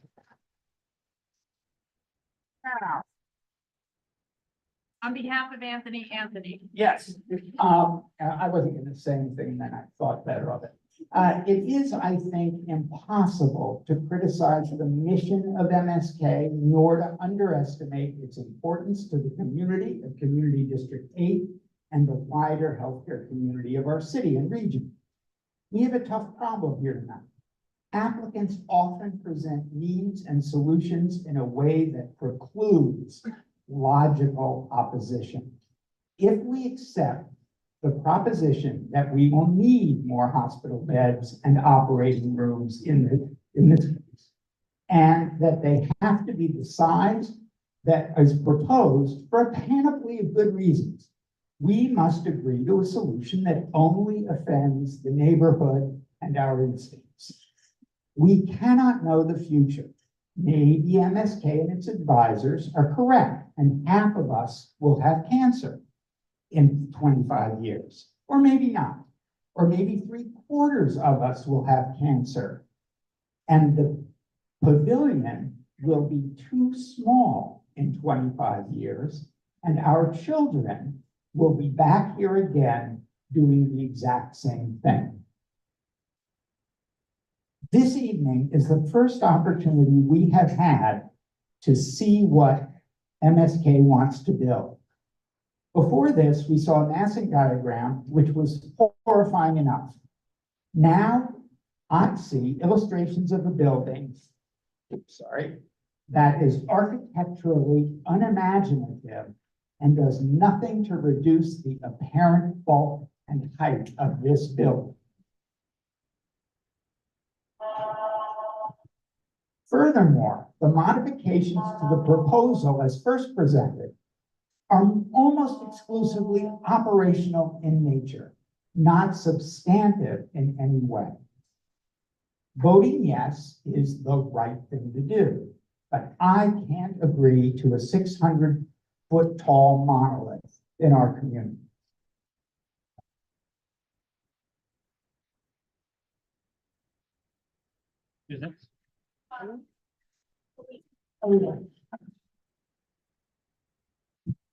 Thank you. As Anthony said, it's hard to quibble with the need for cancer care. And I know, or I believe, that Sloan Kettering delivers the best cancer care available in the city. However, as doctors, there is an obligation to consider the health of the larger community. And there is a psychological impact to a building like this in a residential area. It is too large, it is too bulky, it is too unimaginative, it is too undistinguished. There's not enough greenery to support a building, to support its existence or its construction in this neighborhood. There are impacts from the size, from the pollution, from the traffic, from the ventilation, from the use of electricity in our neighborhood that already gets rolling brownouts in hot summers, to ignore the impact of this. But I really think that as doctors, you have a particular obligation to consider not only the health impacts for your patients, which are significant, but also for the wider community, both psychologically and physically. We just don't know what kind of impact this would have. And I ask that you can, I suggest that you can do better. Thank you. Yeah.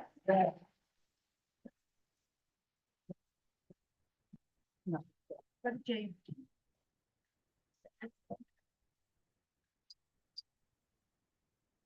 I really wasn't planning to speak tonight, but I've been spending some time down at New York Hospital. We all know the gorgeous architecture that's embedded in beauty of the East River, of that pavilion there with its Gothic features. This building has no distinguishing merits to it at all. And in this day and age, when we are seeing finally on the Upper East Side, contextual buildings that use the pre-war vernacular to set a tone for our wonderful neighborhood, Memorial Sloan Kettering can do so much better than present this boring, uninteresting addition to what? A claustrophobic corridor of undistinguished buildings running up and down York Avenue. Thank you.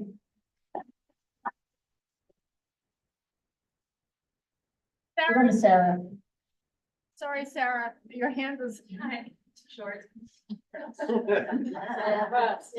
Hi, so I can't support motion to approve this project because we've heard too much from the community tonight to be able to give this project carte blanche to move forward. There are so many things that our neighbors have raised that are serious impacts on their quality of life that need to be addressed and that we can take into consideration in the development of our resolution. And I think a community benefits agreement would be essential in this project. I've been on the community board for almost 20 years. Yes, since I was an infant. And in that time, I've seen many, many applications from MSK. And it's been really difficult for me to understand how this project fits into your strategic plan of care, because MSK just opened a brand new 450-foot building for ambulatory care. And so it's very difficult for me to understand how this plays into the wider picture. And every time you come to meetings, it's to ask for something more, something bigger, something that imposes more on the local community. And I cannot leave this meeting tonight without saying that the last ULURP application for the David Cook building on 74th Street created a significant rupture in the trust between many members of the community, many members of the community board and MSK. And so this presentation today doesn't occur without context for many of us. So I would encourage MSK that as you consider how you heal your patients, that you consider how you might heal your relationship with the community and the community board members, and that a community benefit agreement would be essential to this process.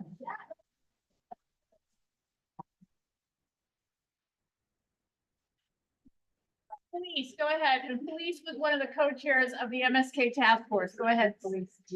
So we MSK went through 5 meetings during Sure. MSK went through 5 meetings and we tried to go through every aspect of the project and really address many of the issues. And I think the resolution on the table does address many of the issues that the members of the community raised tonight in terms of height of the building, concern about exhaust, environmental sustainability. I think there's a real effort to address many of the issues. Community benefits agreements generally need to be a little bit, I guess, more tailored, and I would encourage something that that takes into the issues that the community has.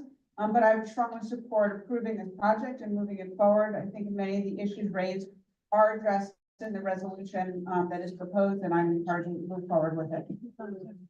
Sure. We have some people on, Judy, go ahead, and then we're gonna go to the members that are on Zoom. Valerie, question for you, this resolution, it's not just to approve, we're incorporating everything we approved that we spoke about at the meetings, right? Yes. We wrote a resolution, that's all part of the resolution, is that correct? Exactly, yes. Okay, so I would just like maybe to make one addition, since everybody's talking about it, and that. Well, you can propose a friendly. No, amendment. just Okay. a friendly amendment, okay? That maybe we add a community benefits package from the hospital. Okay, that's not out of the question. They've done it in their projects before in the past. Ty is saying yes, she will accept that friendly amendment to the approval. We're gonna go to Zoom now. Sorry, I can't see. Can you just tell me who it is? We're gonna have Amir Jaffer, one of our new board members. Go ahead and unmute, and then Craig later, and then Sheriff Marshall. Hi, good evening, everyone. You know, as a physician and a community board member, and being a neighbor to MSK, I've really witnessed firsthand the profound impact MSK's work has had on patients locally, regionally, nationally, and internationally. And while recognizing that any new construction may in fact affect the surrounding neighborhood environment, I'm really reassured by the substantial measures MSK has undertaken to ensure sustainability. I think their proactive efforts to minimize heat loss, optimize energy use are commendable.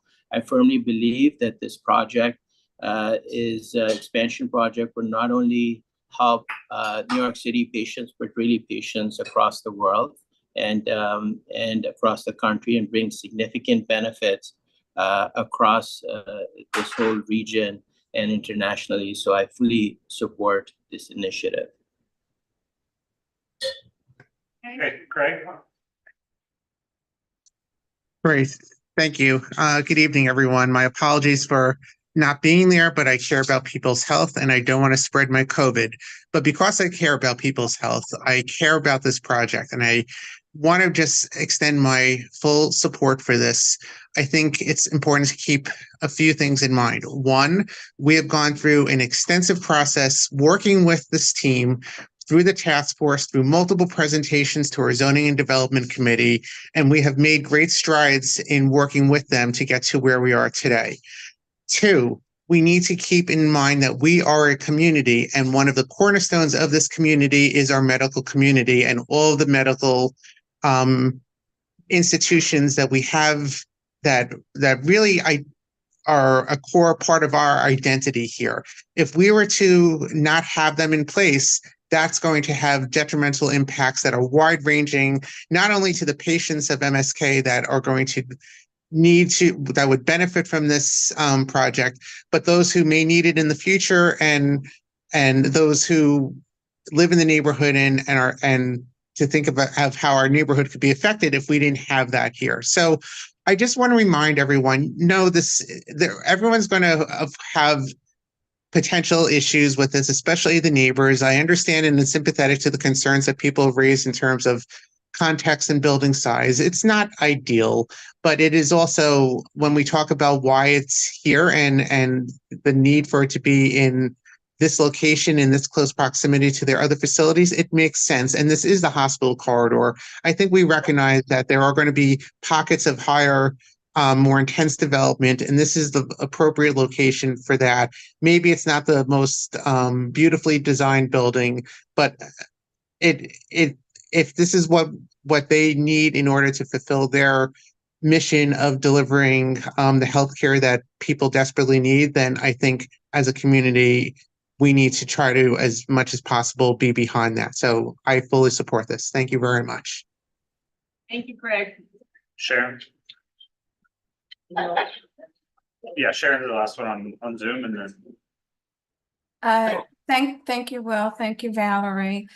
The building is too large, and I would challenge the MSK team to look at reevaluating the development proposal as presented.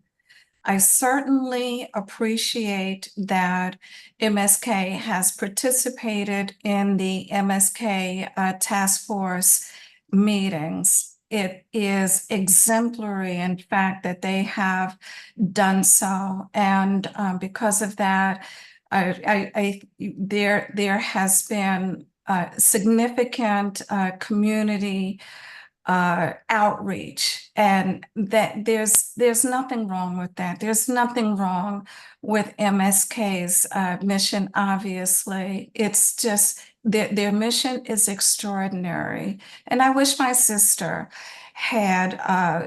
was able to be a patient at MSK, and in fact, I recommended that she go to MSK. I would go to MSK, but that actually is not, I don't want to mix apples and oranges. The mission of MSK is extraordinary. You don't have to have a building that is incompatible with the surrounding community. You can have both. You can have a building that is compatible and also address the needs of your mission. And finally, I want to answer a question, which is, what is better? What is better than surviving cancer? I'll tell you, it's also never getting it. And I'm curious as to what percentage of your services is devoted to preventing to preventing individuals from getting cancer in the first place. So yes, you're skilled. You're absolutely skilled at Sharon, addressing the needs. I do apologize, Valerie, addressing the needs of those patients. And I am inspired by those patients and also by you. okay, thank you, Russell. Yeah, what is the resolution exactly? Because what I heard was, approve as presented, but then Judy was referring to conditions, so are we incorporating? I think Ty's resolution is to incorporate all the conditions that were in the July 19th resolution that came out of the task force with the additional community benefits program. Maybe I'm not giving the right time. Yes, conditions. It's a yes with conditions, exactly. It's not a straight approval, it's a yes, following through on the conditions that we had in our original resolution. Second. Okay, call the question? Go ahead, Addison, it's all yours. All right, Fan club awaits. exactly, thank you. All righty, so, Anderson. Oh, sorry, I mean, yeah, he's on Zoom. He's got Yeah. Yes. Thank you. Angelos. Yes. Ashby. No. What's no? Yes, is to approve. Yes, is to approve with the conditions from July 19th with the additional amendments that you proposed. Barron. Gail. Gail? No. Bear Michaels. She left. All right, Birnbaum. Yes. Boris. Yes. Barrera. Camp. Abstain. Chu. No. Cone. No. Coleman. No. Cormac. Barber. Hartzog. Hershenson. No. Halpern. Hussein. Jafer. With. Jefferson. Oh, you just muted yourself. Try that again. We have a new Yeah. member. Yes. Thank you. Johnson. Yes. Crickler. Yes. Later. Yes. Lev, yes. Mason. Yes. McClement. No. Meyerson. Not online. All right. Partial. No. Pope Marshall. Sharon, unmute. No. Popper. Yes. Price. Yes. Rudder. Yes. Salcedo. He's not here either. Sanchez. Yes. Sassen. Schneider. Yes. And Seligson. There's more, sorry. Squire. Yes. Stein. Not here. Here, Tamayo.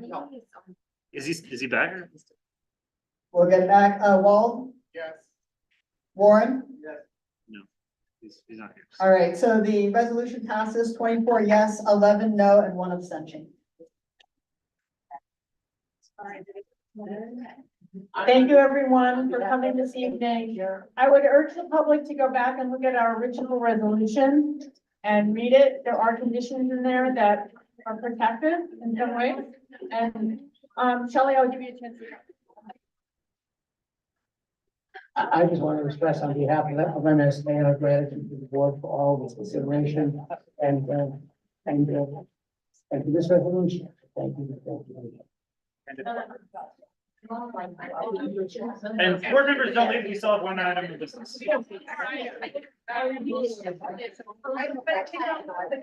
And if you're gonna talk, we just have to step outside.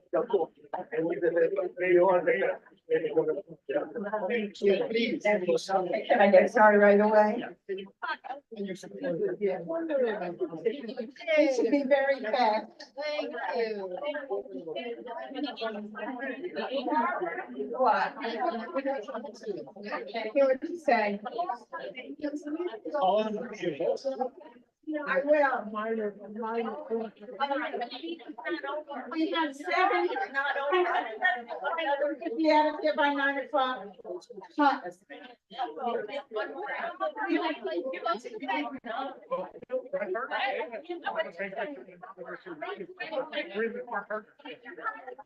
Outside, we have additional business to be done that we have here. I please you need to make a motion. Barbara, please motion. Barbara, I'm making a motion to vote yes on all these. Say it, okay, fine. Thank you. I'm not voting yes on everything. Okay, so what are you not voting yes on? Are you gonna No, but I'll tell you the ones. Okay, then we'll record. Is everybody else gonna vote yes? Yes. Okay. Wonderful. Thank you very much, everyone. Is there another motion on the floor? Please come up and tell us. What you're gonna vote now. One. No on 1, 2, and yes on all the rest. Okay. Thank you very much, everyone, for all the hard work on this application. I want to recognize the original MSK task force for doing all the hard work on the original resolution, and for everyone, the public and our board members, for coming through and really giving this project a lot of thought and deliberation. Thank you very much. Have a nice evening. Question. What about